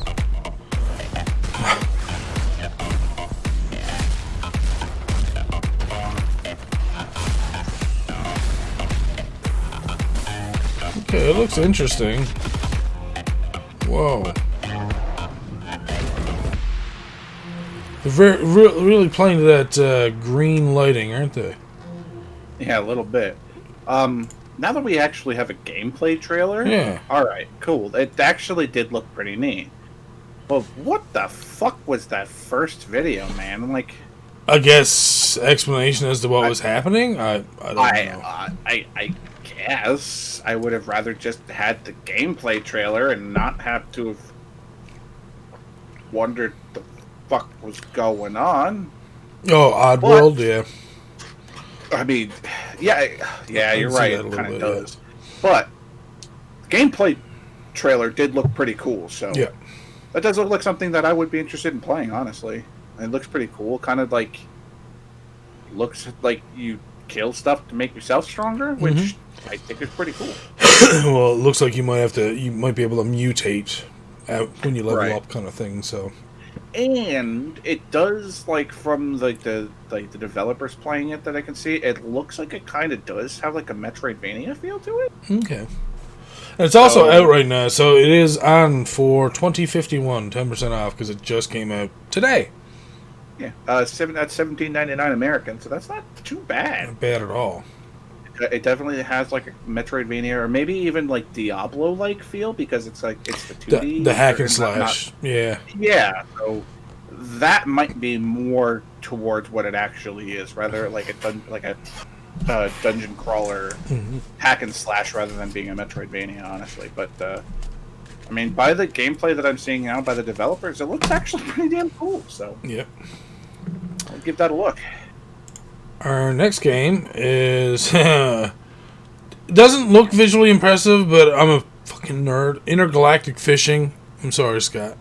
Oh boy. And I'm a super nerd. Like, this looks like something I should like play in the dark on a Sunday by myself, where no one knows about it, because yeah. Again, I'm just a nerd for fishing games, but Intergalactic Fishing is a fishing RPG that makes use of procedurally generated content and graphics. Travel to lakes all over the universe and catch unique fish. Explore uncharted lakes and sell data. Complete quests, upgrade your gear, compete in fishing tournaments, design your own lures, and more.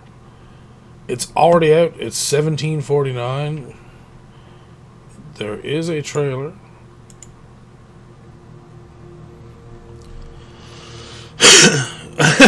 We could 6, but it's only single player. If they get multiplayer in this, then yes, definitely.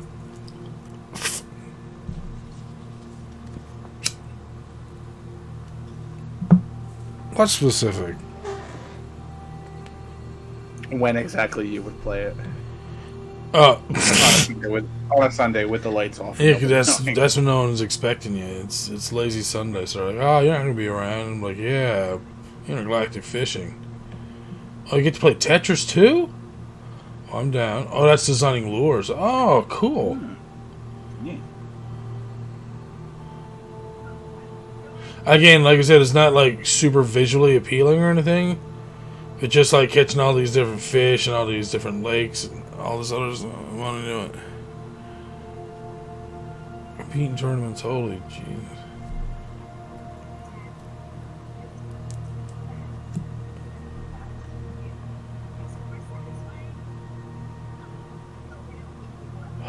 Yeah, I'm a nerd.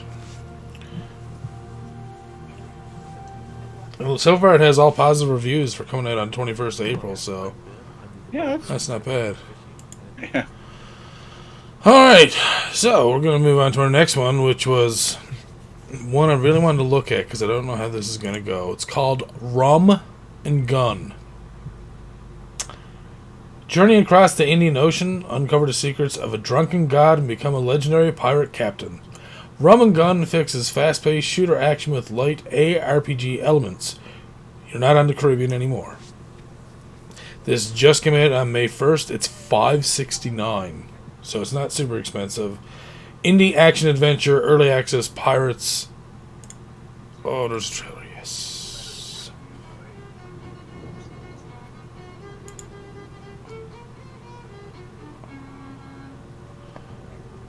Oh, oh, oh, oh! Okay.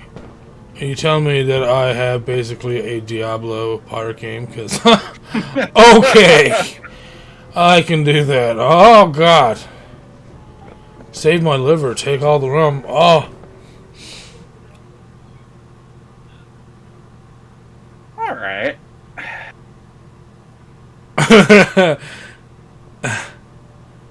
Oh, there's a second trailer? Oh, snap. Look at that. Oh, Jesus. Okay. Oh, that's a huge ass crab. Okay, so yeah, this looks. Oh God, dude, I want to play this so bad, and it's not very expensive either. Oh, whoa! He just grappling hooked over onto an enemy ship.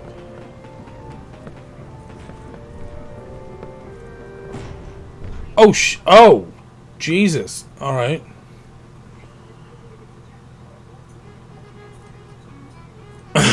You just stand there and play violin. All right, that's cool. I like that. You know, that was pretty good. a lot of the reviews that are actually going pretty deep into it are saying that it's pretty much it's Pirate Diablo 2. And so. That's exactly what I want. I knew I didn't add that to my wish list. Boom. Intergalactic Fishing's back on there now.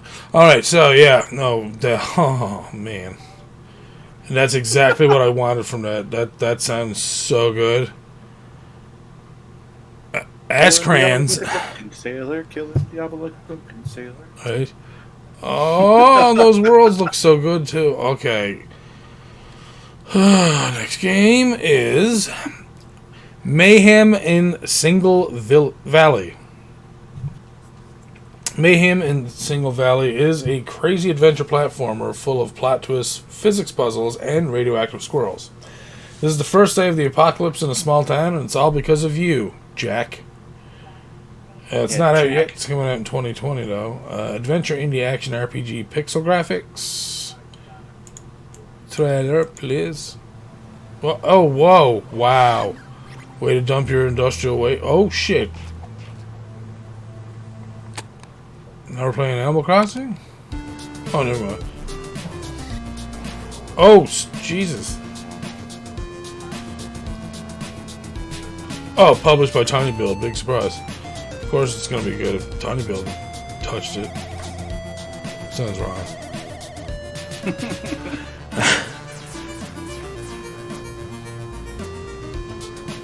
And Jack Johnson. You going to do some music for us, Jack Johnson? The music's actually pretty good. I would have watched along, except the mind refused to load.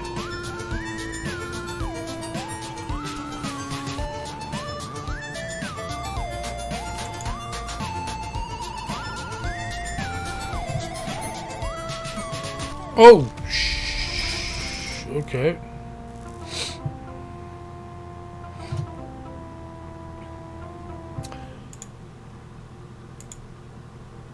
So yeah, that looked pretty good as well.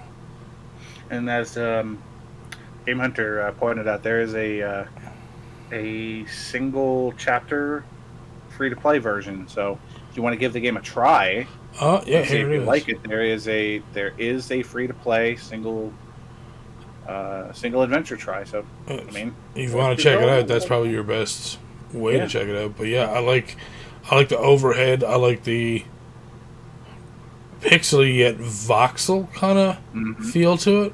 Mm-hmm. And when I say voxel, I mean like very limited voxel. Like you can tell the cars are voxel. Yeah. And like some of the assets are voxel, but some of them are just pixel. It's nice. I like it. Yeah, kind of gives you that same feel that was in Brain fart. I haven't played Brain Fart. Dungeon where you sell shit. A Moonlighter? Moonlighter, thank you. It reminds me of like that a lot, which... But besides me forgetting the name of it, because I played Moonlighter a decent amount. Mm-hmm. If you can compare something to that, I mean, Moonlighter was a pretty damn good game, so... It was, yeah. Looks pretty good. Our next game... Jetboard Joust, Scourge of the Mutants. An intense arcade-style shmup, Scott. With roguelike elements. Think Defender meets Resogun meets Enter the Gungeon. Stop evil aliens abducting your babies and turning them into mutants. Master the lethal jetboard attack. Unlock ridiculously extreme weaponry. Defeat massive bosses. Blow stuff up. This is coming out in June 2020. Let's watch that trailer, Scott. Oh, shit. Starting heavy, apparently.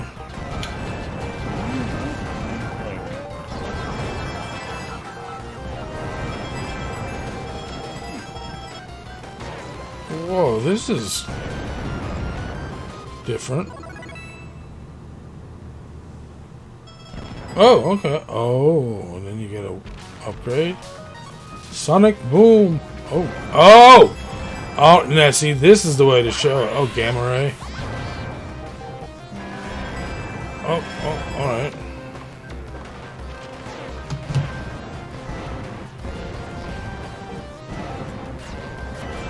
Oh my God, there's a crazy amount of different types of weapons you can get too, which is nice.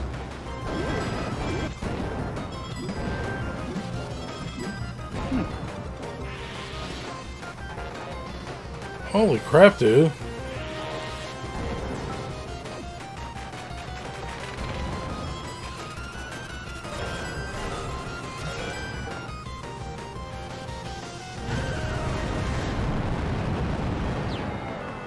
Pretty neat. Alright. So that... Jesus. That, like you said, looks pretty neat. Yeah. The whole concept of using the jetboard is kind of unique. Yeah, I was actually stunned by the trailer because I was like, man, how long have we been watching this? And I was like, wait, not even a minute? It's like, felt like I got to see so much, like, good gameplay and, like, I guess, right, like, showing you basically everything that you can do in the game, which is good because a lot of games don't do that. They kind of just leave you wanting more. Right. So... Pretty neat. That was a nice, compact video. I liked it. Good trailer. Mm-hmm. Our next one is called Enter Digiton. It's supposed to be coming out Q3 2020. Enter Digiton is a challenging open-world Metroidvania filled with a variety of unique environments and characters. Armed with only a shield, you are tasked with banishing the 4 demon lords and saving the world of Digiton. Action-adventure indie casual Metroidvania. Ooh, trailer. Whoa!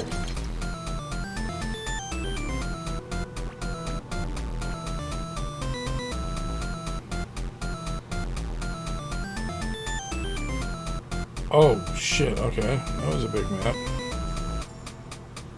My autoplays will not play. It won't autoplay for you? Yeah. It's weird. Could be just Steam being Steam.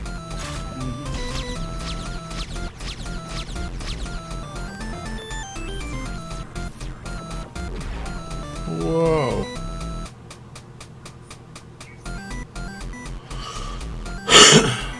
Interesting bosses, too. What's that? Interesting bosses, too. Mm-hmm. Big old bosses doing big old things. Alright, like that. And all these games are coming out way later. I know, right? I want them now. No, it looks good. I like the color schemes and the look of the simplistic design is really nice. bosses actually look like they're challenging as well. Holy crap. Super big and super challenging. Yeah. And Metroidvania, can't really go wrong with that. So, wishlisted immediately. Pretty good formula. I'd say that it works. Yeah. Alright, our next game is called the Slormancer. Fight hordes of enemies, led by the Slormancer, an evil warlock from the past, and an absurd yet epic action RPG. Featuring loads of shiny loot, tons of collectibles, countless hours of content, a frenetic gameplay, and carefully crafted pixel art. It's not released yet, but it will be coming soon, 2020. RPG, indie, action, adventure, action RPG. Let's watch the trailer. Does it load for you? This one did. Okay.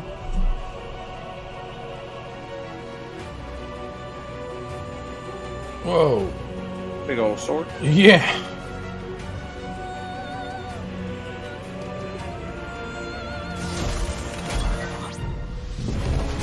Whoa, Jesus. Oh, okay. Just right in the thick of it, eh? This boss just waiting for you. Okay. Very Gauntlet-esque. Oh. Holy crap.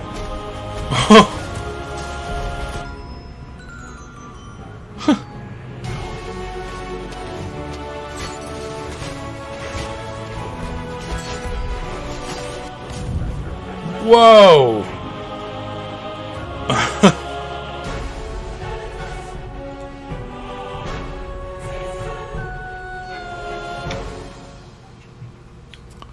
Might have already wishlisted that. For a top-down, that was nice. Yes, it was. It looked very satisfying. All the power-up stuff that you could see there. Plus, like I said, it was very Gauntlet feeling. Like with a Valkyrie, it looked like there was an archer, a warrior, a mage. So, yeah. Archer needs food badly. That looked really good. Yeah, I want that. Yeah. Alright, so we're going to keep her going. Next is Residual. Explore caves, scavenge, craft, fish, pluck, chop, climb, jump, push, pull, solve puzzles, and fix your crash spaceship. Late 2020, action, adventure, indie, platformer, survival. And it looks pretty interesting from those screenshots. Let's go watch the video. Pre-alpha development build. As in 5% done? Oh, Jesus. Oh, looks smooth so far. That's good. Oh, this one. Oh, okay, and they're showing us different things. Like how, I guess, the ground can be generated, I guess, maybe? Yeah, it seemed very Terraria-like as well, but I think it's more... Remember when I played Cave Blazers? It feels a lot like that with Terraria elements as well. But you're actually trying to fix your spaceship, so that there's an end game kind of thing to it, you know what I mean?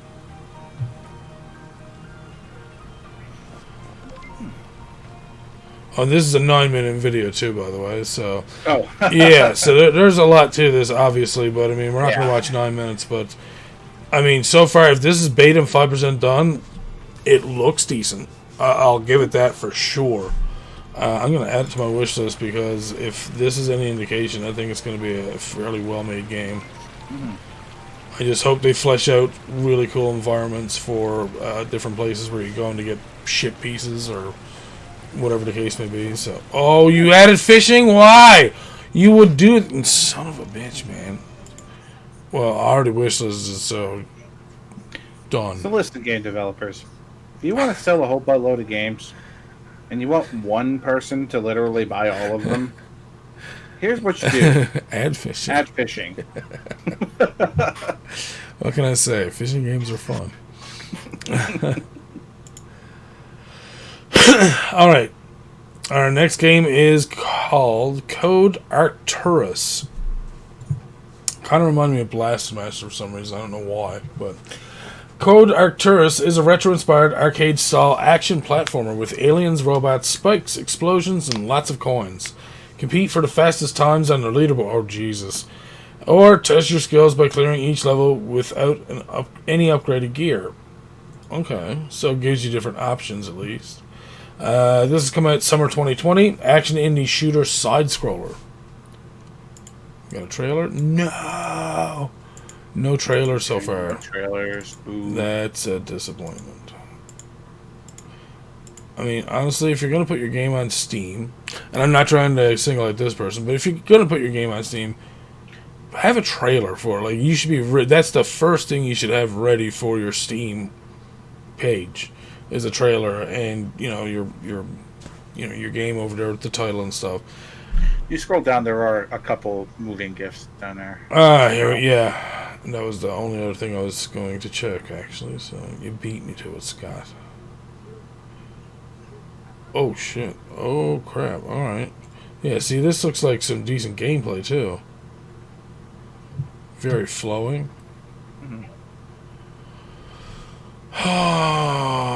Yeah, going on the wish list still.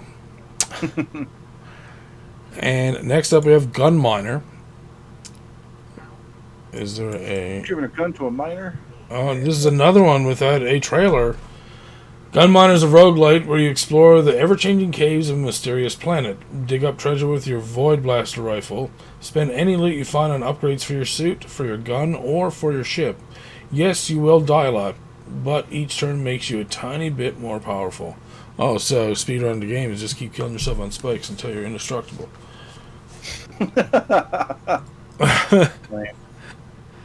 Do you have any? Oh, come on, dude! A gift, please. Just one gift would have helped. Oh. All I wanted to see is if you had fishing. Jesus. Unlock over 30 weapon variation upgrades, 4 unique environments, pass through a wild menagerie of enemies. Yeah, I'm interested in seeing where this goes. I want to see more. Yes. Until that happens, I'm not wishlisting. It's there. Put that in your plate. I need a trailer, goddammit. Alright, okay. Next one is Cursed Gem. Help Oliver in this retro pixel and challenging platformer. Explore a cursed cave full of traps, secrets, and diamonds. Complete all levels, get the biggest diamond for your girlfriend, and break the curse that is dooming you. Wow. Biggest diamond for your girlfriend. The importance in that order. This is coming out the 3rd of August, 2020. That's very specific. Right. That's good. At least I know. Yeah, action adventure, indie casual platformer. Let's watch the first trailer there. Broken Bridge. Oh. What? Alright. Oh, I like these kind of games too.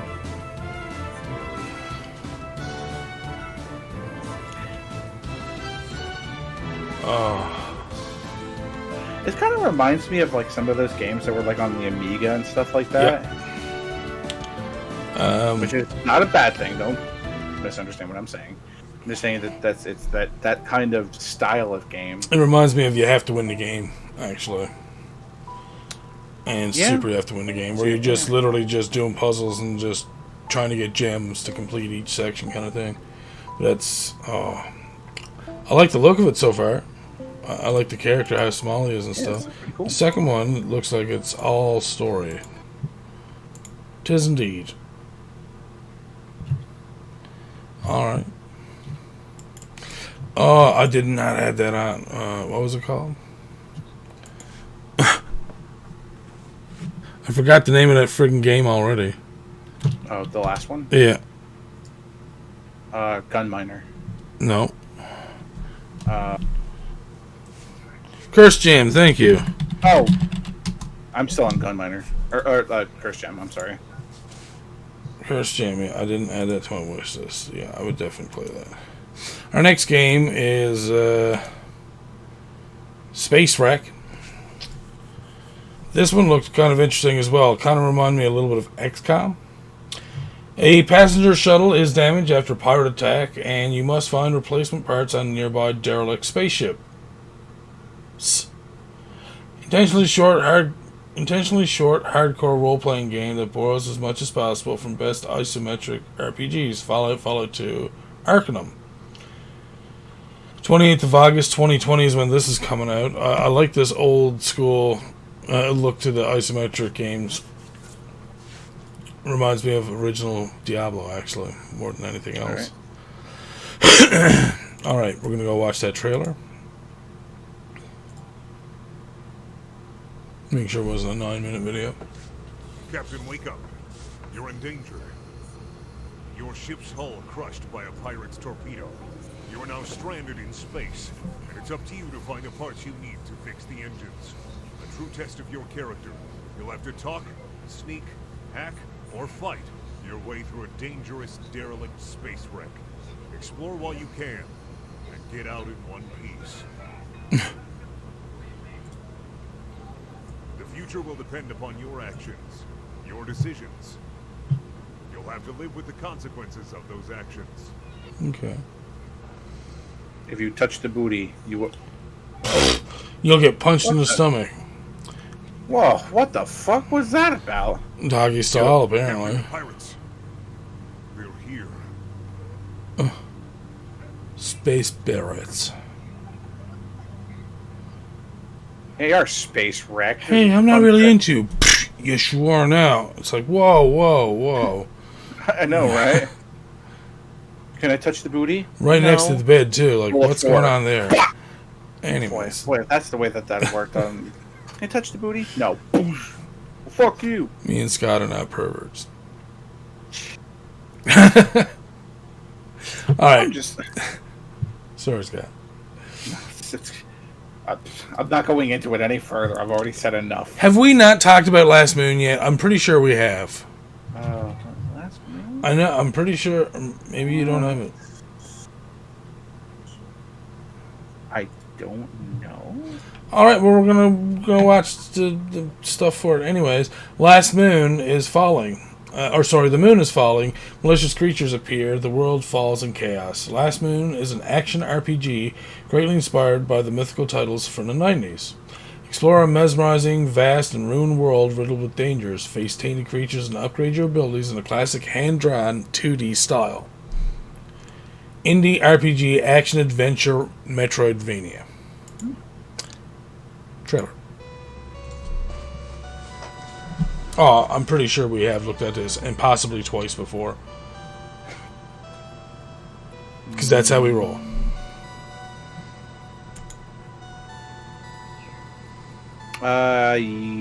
Yes. Yeah. I didn't have it on my wish list for some reason, so now it is. Yeah, neither did I.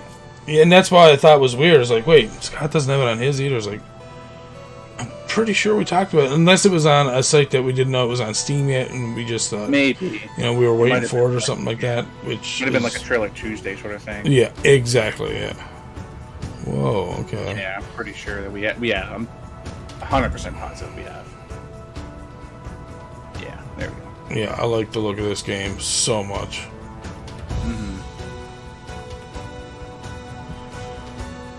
Now, see, this is something I would say is Zelda-esque. Yes. You got hearts, you got your little rolling thing, you got like a little swooshy with your sword. That's more like Zelda. Yes. We had this conversation last week. Yeah, exactly. And maybe we just didn't have like a full trailer? I don't know. Maybe, I don't know. Sure.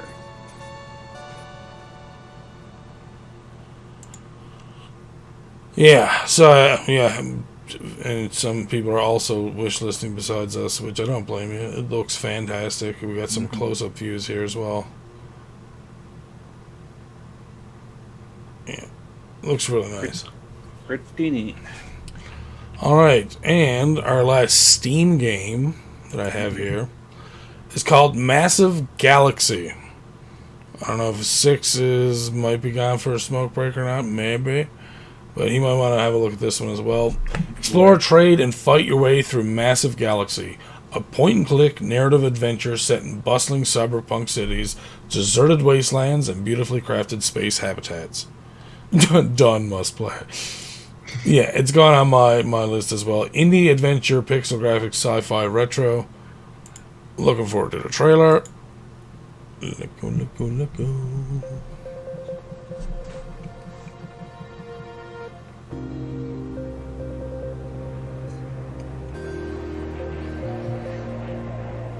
Yeah.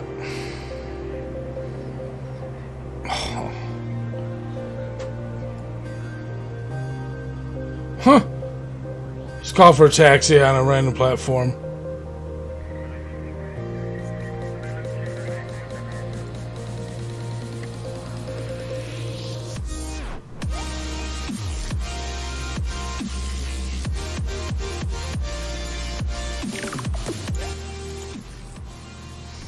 Turn on that soundtrack. I just have a feeling. Oh wow, we're living on a Halo.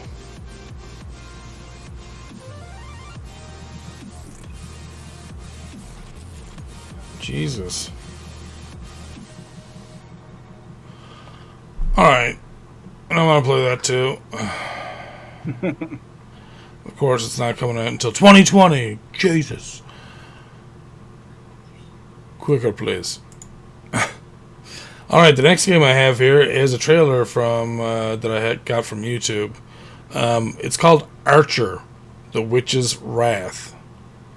Oh boy. I don't know if you've seen this or not yet. It's only a 30-second trailer, but... No.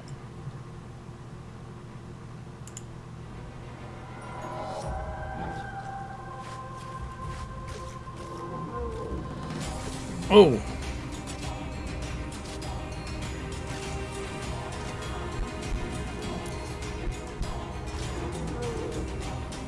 Whoa.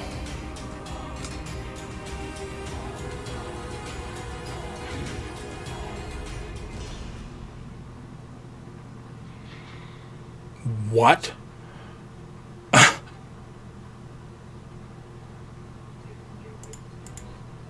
Alright, so, oh my god. That was crazy. Oh! Getting rated by 8-Bit Raindrops. How's it going, dude? Welcome to the podcast. Yeah, no, Archer looks... So, I don't know, I guess you get kind of like a bullet time, but do you get to, like, when do you get to choose what to use? Damn it. God damn it. Nice job. Nice job. Might as well just wait for the raid at this point. Yeah, I know, right? I did. And I need you now tonight. I fucking need you more than ever. Thank you for that raid, Mr. 8-Bit Raindrops. Hopefully you had a good stream. We are in the middle of the podcast. But that's fine. We're looking at a game called Archer, which, what I was saying is that I don't know when you get the action to be able to, like, choose two arrows, decide that one's going to break an arrow and the other one's going to get hit by a part of the arrow to get knocked just off a trajectory enough to hit the other dude and kill him. Like, that's some crazy stuff. Right? Yeah, I mean, jeez. Get pretty good at archery, do some crazy shit, man. Now, that was only a 30-second teaser trailer, so I want to see more, because what is the story behind it? Because The Witch's Wrath, it almost sounds like Cinderella. Or no, Snow White. Or something. Doesn't look Snow White, but... No. Anyways, that's it for the trailers and games, I say, so far. But I only have 2 articles before we get to our 2 Kickstarters, and then we're done, so... First thing we have is our 2 articles coming from Destructoid.com. First one is Terraria's Journey Mode could be my new favorite way to play. Terraria's Journey's End update isn't just for killing the tireless sandbox game with new items, it's also adding Journey Mode, an alternate player choice-driven way to play. When it launches for PC on May 16th, as part of the free update, Journey Mode will let you research and then duplicate items on an individual basis, control weather and the passage of time, fine-tune difficulty settings including enemy spawn rates, enable God Mode, and increase the item placement range. That summary is only scratching the surface. If you have enough time and interest to dig deeper, there's a YouTuber that extended hands-on showcase of Journey Mode. First impression was that Journey Mode would be an inverse of the brutal new Master Mode, also arriving with Journey's End, but it lets players create both the easiest and most difficult experiences that Terraria has to offer. According to developer Relogic, this is not creative mode. A few other things to note: you can't transfer characters in or out of Journey Mode worlds. You'll begin with preset items like starter wings that negate fall damage, 100 torches, 100 ropes, a Finch staff, a magic mirror, and iron tools. The R&D mode sounds like a ton of fun. As someone who likes making progress in games, you can research items by clicking Benny the Construction Bunny in your inventory and placing enough of the item, the amount varies, into the R&D box. Once an item is sufficiently researched, you can duplicate it to your heart's content.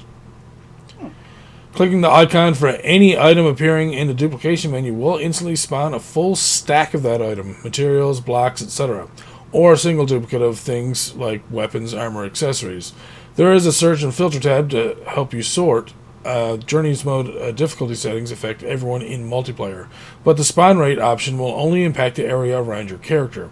So, everyone can have their own mini challenge slider. Oh, that's kind of nice. Relogic's overall goal for Journey Mode was to come up with a way to bring in all players of various skill levels and be able to customize your experience to optimize the fun you have in game.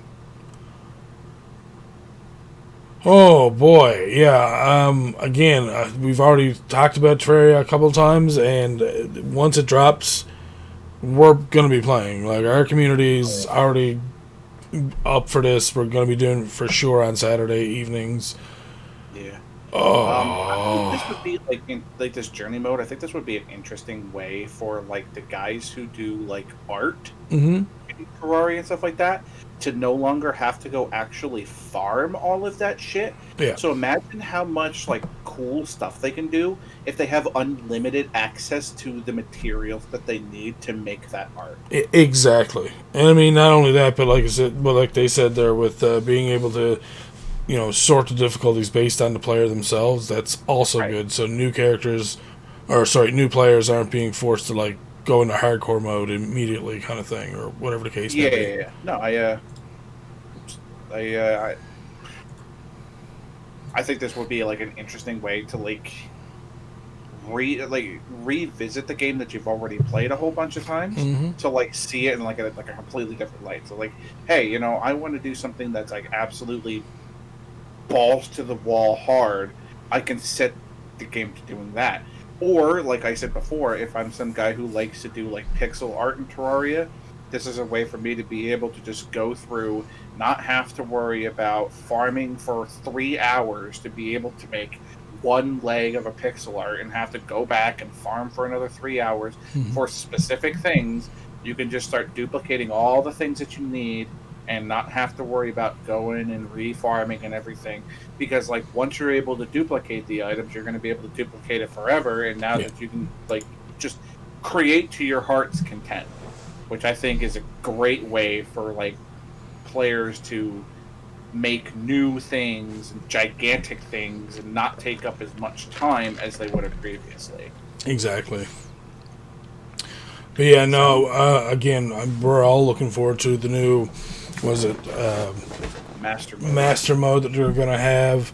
I'm sure we'll probably all end up playing Journey's Mode as well, because why not? Yep. And, well, everything else that's come with the game is just going to make it even that much more fun and longer for us to play, so we're delighted. at least as far as I know, we're all delighted, yes. So, the last thing we have here is another game, actually. It's called The Cork. And apparently it's live on Kickstarter. Oh, I did not know that. Yay. I did not see it. Hold on a second. Alright, well, we're just going to go to the Kickstarter. Boom. Going right into Kickstarters. Yeah. All right. So, first one we have here is the Cork, a 2D action RPG with a focus on exploration, discovery, and challenging combat. They're looking for 70,656. It's currently at 5,297. 27 days to go, so they just started up. Let's have a watch. Oh, that's a little dude. That is such a little dude.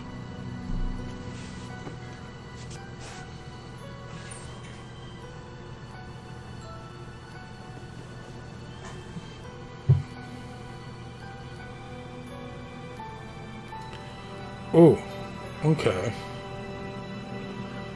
Love the environment. Kind of reminded me of... Jeez, I don't even know. The gameplay itself doesn't remind me of anything really other than something, again, more like Cave Blazers, just because Cave Blazers, your character was so small. Yeah. But this is a lot different because, well, you're just the one type of character as well, so... Oh god, oh god, oh god, oh god, oh god.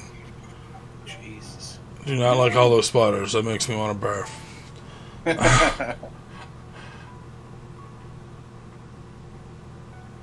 Very interesting. Ooh. Looks really nice. It Again, kinda, I love the pixel art. guess it kind of gives me like an exploration sort of like Rogue Legacy feel, I guess. Yeah, I can see that, yeah. Definitely looked cool, I'll tell you that much. I like having like a small character like that because it makes like bigger enemies so much more like, ugh, you know what I'm saying? Oh, he's got mentions here from several people who we all should know, more or less. Like Martin Boot, art lead for Kingdom 2 Crowns Deadlands. Who else do we have there? I know we had... Oh, there we go. Julian Laufer, who is the creator of Outbuddies. And that's a fantastic game. And I think the other one they had there was Nick Wozniak. Pixel Artmancer for Yacht Club Games / Shovel Knight. Yeah. So those are some good people to back you. Good name drops, man. Yep. Oh, yeah. But yeah, Metroidvania, platformer, pixel art, like honestly, take the little character out of it, and all these environments are all just gorgeous pixel art. Like, oh my god, all that. Oh, look at that map, though, man. Holy shit. Yeah, I know, it's a huge map. And again, your character's so small that this might seem like, okay, well, it's kind of big. No. Your character is tiny, so this is going to seem way bigger just because of that. So, pretty neat, man. all right, let's see how much this is. All right, $10 US or 15 Canadian will get you a digital copy of the Cork for PC, Mac, or Linux. Wow, $10. Yeah, not bad. That's pretty good. Yeah. Let's see, what other stuff do they have here?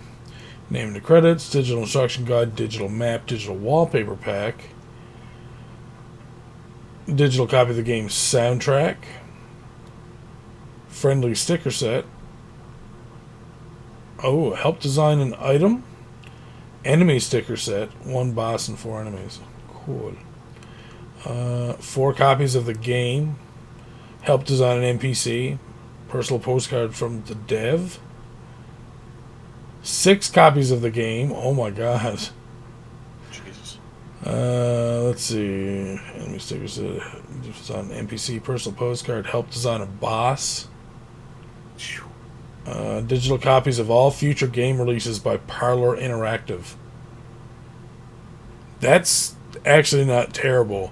So if you were like wanting to super back this anyways, and you say you did want to pledge 1,000 US, well, not only do you get the 6 copies, name and the credits, digital instruction guide, digital map, wallpaper, Copy the game soundtrack, sticker set, friendly sticker set, enemy sticker set, design an item, design an NPC, design a boss, personal postcard, and a copy of any other game that they ever make.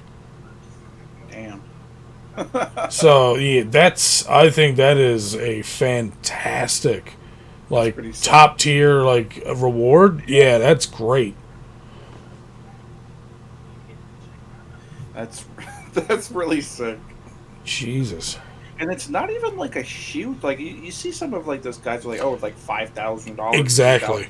For that. That's $1,000 a pledge to them. That's their top tier is $1,000. That's not terrible. That's not terrible at all. And they're not limiting that. So I mean, wow. Yeah, that's what I'm saying. These guys get backed enough. Yeah, we're going to be seeing lots of more games from them, which means you're going to get them for free. Yeah, pretty good. All right.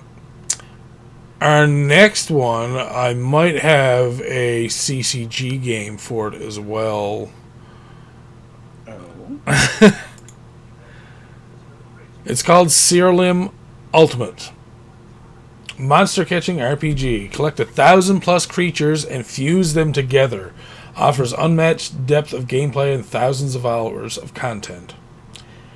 They are looking for 14,131. They are crushing it at, just updated, 71,392. Huh. With 23 days to go. Alright, let's watch the trailer real quick.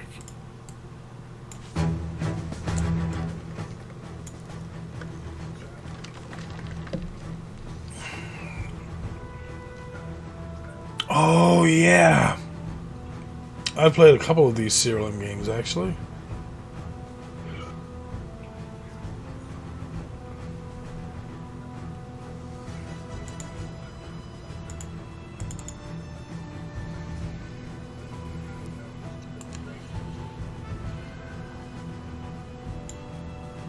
Yeah, I've Siralim 3.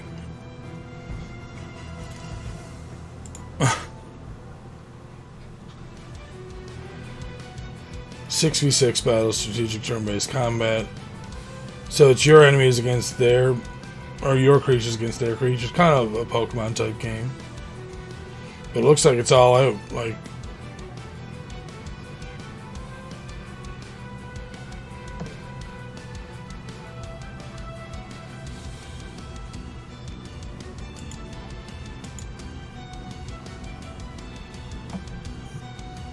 Alright.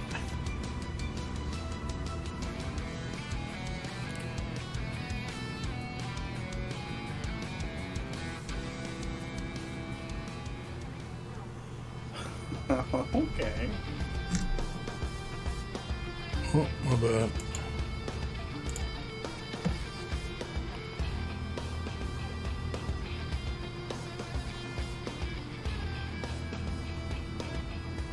Huh.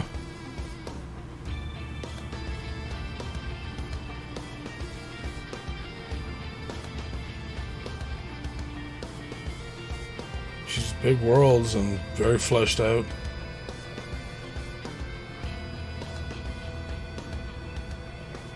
Almost like the Heroes of Might and Magic kind of environments.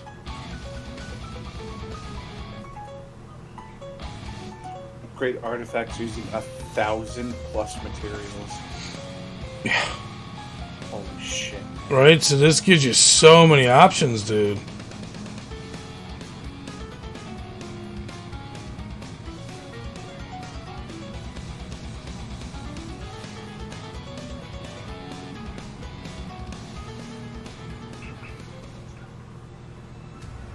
Customize your very own castle. Oh, wow. Thousands of decorations to collect. Holy shit, man. Oh, God.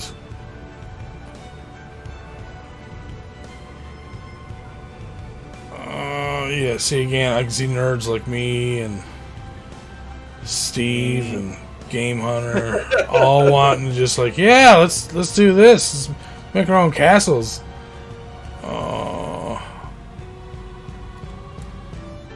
No level caps, no limits. Jesus. Unlock new features in the game after the 100-hour mark. the fuck out of here, man. Holy shit. Wow. That's pretty cool. That's... So, they've met their goal. They're going to add Rhodian creature masters, world bosses, creature skins, 5 new specializations, roguelike mode. They're up to... Oh, 71,000. yeah, that's Canadian. What is that? 50,000. So they've also got creature accessories done. Additional realm and god backer slots. 50,000 should also bring them to 5 new specializations, including the Pyromancer, Warden, Astrologer, Purgatorian, and Death Knight. So I guess your character also gets a specialization as well? Jeez. Man. 60,000 are going to get an enhanced arena, 70,000 realm shaping. Jesus. And they hit all this stuff, and they've still got 20-something days to go, man. They're probably going to hit all that. Yep. God damn.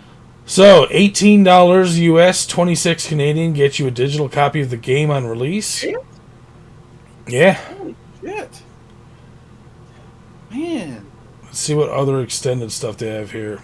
Beta access to the game. Alpha access to the game. Design an NPC, 2 copies of the game. Design a costume for your character, name an NPC and choose its appearance. Design an unlockable castle decoration. Design a trait and corresponding material. Design an unlockable castle decoration. Okay. Design a custom spell for your creatures to cast. Design a new creature and your corresponding trait. Design a special event room. Design 6 creatures or a race of creatures. Design a world boss.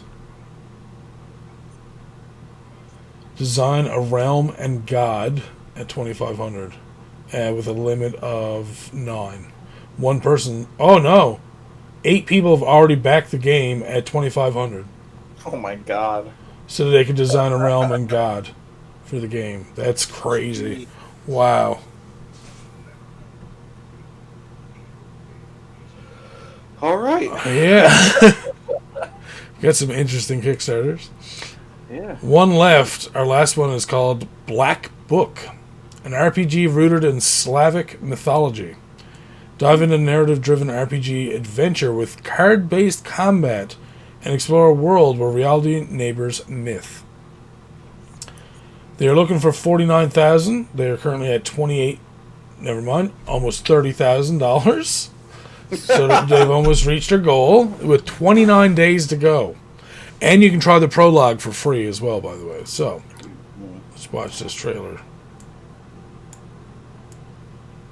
And it's a card game, so now you're tickling Scott. I heard you.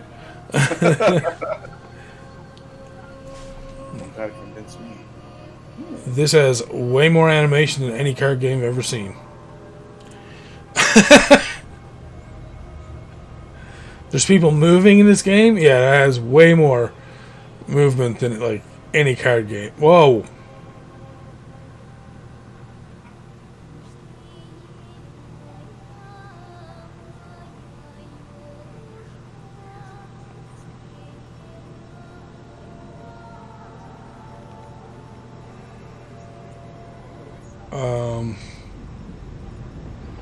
Why did you have to make it scary? Should have known though. It's called Black Book, so. Yeah, just. Jesus.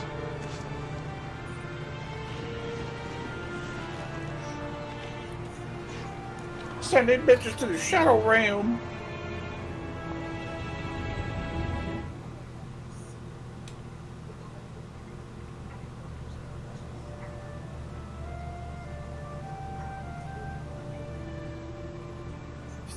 Hello. Thank you for watching the trailer for our game, The Black Book. Oh god. Oh, developers. No, scary. Oh. On your journey, all of the cards are based on hexes and spells. Looks. All the cards are based on hexes and spells, is what he was saying. Classy Lisa will have to channel her dark side, putting a curse on someone or All right. Vasilisa will also have a roster of idle demons at her side, which she'll have to use in order to grow stronger. She can use demon idols as well. That's pretty crazy. The actual gameplay that you're getting outside of the card game itself is really nice. Love the lighting. Scary. That thing with the big fish coming up on top of there, that's Jesus, man. Alright, so let's see what we got here for rewards. But doesn't include fishing. That's Jesus, man. Wait. I don't see anyone else saying that. It's just you. Fuck you. Alright, so copy of the game is $25, $36 Canadian. Let's see, they have backer Discord, email updates, HD wallpapers, name and credits, digital art book, digital OST, a DLC skin. Let's see, 2 copies of the game. Your name appears in the game. I don't see the difference in this one. Your name in the credits is a super backer. Alright, beta access for game battles. Your portrait drawn in black book art style. Ooh, that's nice. Your portrait appears in game. Help us design a combat card. Help develop an in-game event. Chat with the devs. Help develop a side quest. Oh, wow. Trip to Sheridan. I guess that's where they're from. 7,500. All gone are the, I guess, the early bird. Yeah, $15 US, 22 Canadian. And relief package batch 1 is already gone as well. So yeah, that's a few different awards you can get there for it. Yeah, I love the animation in the game. It's really nice. All right. Did look. I mean, just the way it looked itself, it's like, oof. Yeah, something I did just notice that's really weird. If you look at this GIF here, look at the shadows of the crows on the ground. And tell me if you find something weird about how they're getting stretched over that grass. Oh, yeah. That is kind of weird. That's one thing that I've seen that's been visually strange so far. Yeah. Questionable, but, you know. Hey, maybe they see this, they notice it themselves, and like, oh, shit, let's fix it. And maybe they have already, for all we know, so that's another thing as well. But I wish they showed a little bit more of the card battling, because if that's what your main way of fighting is going to be, then seeing a little bit more of that would be a little bit more integral to people who want to play a card game such as Scott. Because I mean, just based on the gameplay, I don't know if that would be enough for you to go and, you know what I mean? Really, right now, like there seem to be like it's card based, but I wouldn't say that it's like you're fighting with the cards. So it's like it's kind of like, eh. So maybe you guys might need to look into, showing a little bit more of the card play, so that people can know what's going on, so they can see, is this a card game that I really want to invest in or not. So, but other than that, we are all done, Scott, and we went way later than I thought we would, almost up to 3 hours. Jesus. Yeah, not bad. I mean, some good Kickstarters today. We had some awesome games to show everybody. And thank God. Because if it wasn't for that, I had 2 articles, dude. Yeah, I know, right?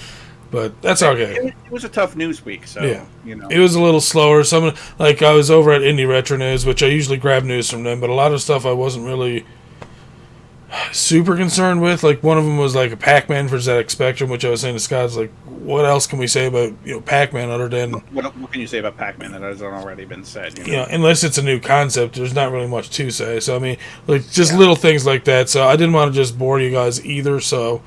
But we still made more than enough for a podcast, which... That's awesome. Yeah. All right. Yeah.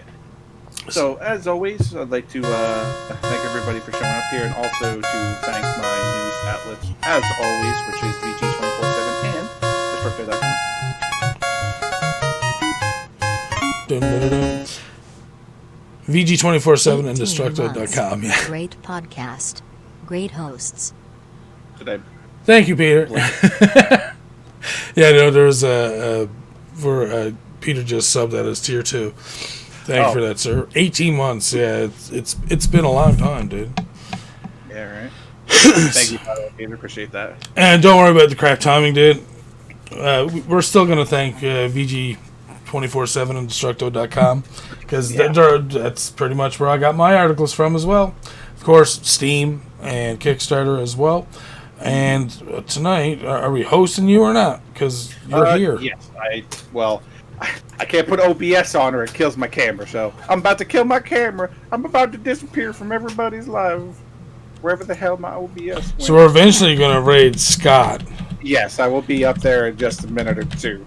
Once I get my OBS working, it's gonna be like, "All right, you got no camera, boy. What are you talking about?" So now I can look in here and be like, "Ooh, oh, there was another thing of sweet and sour sauce.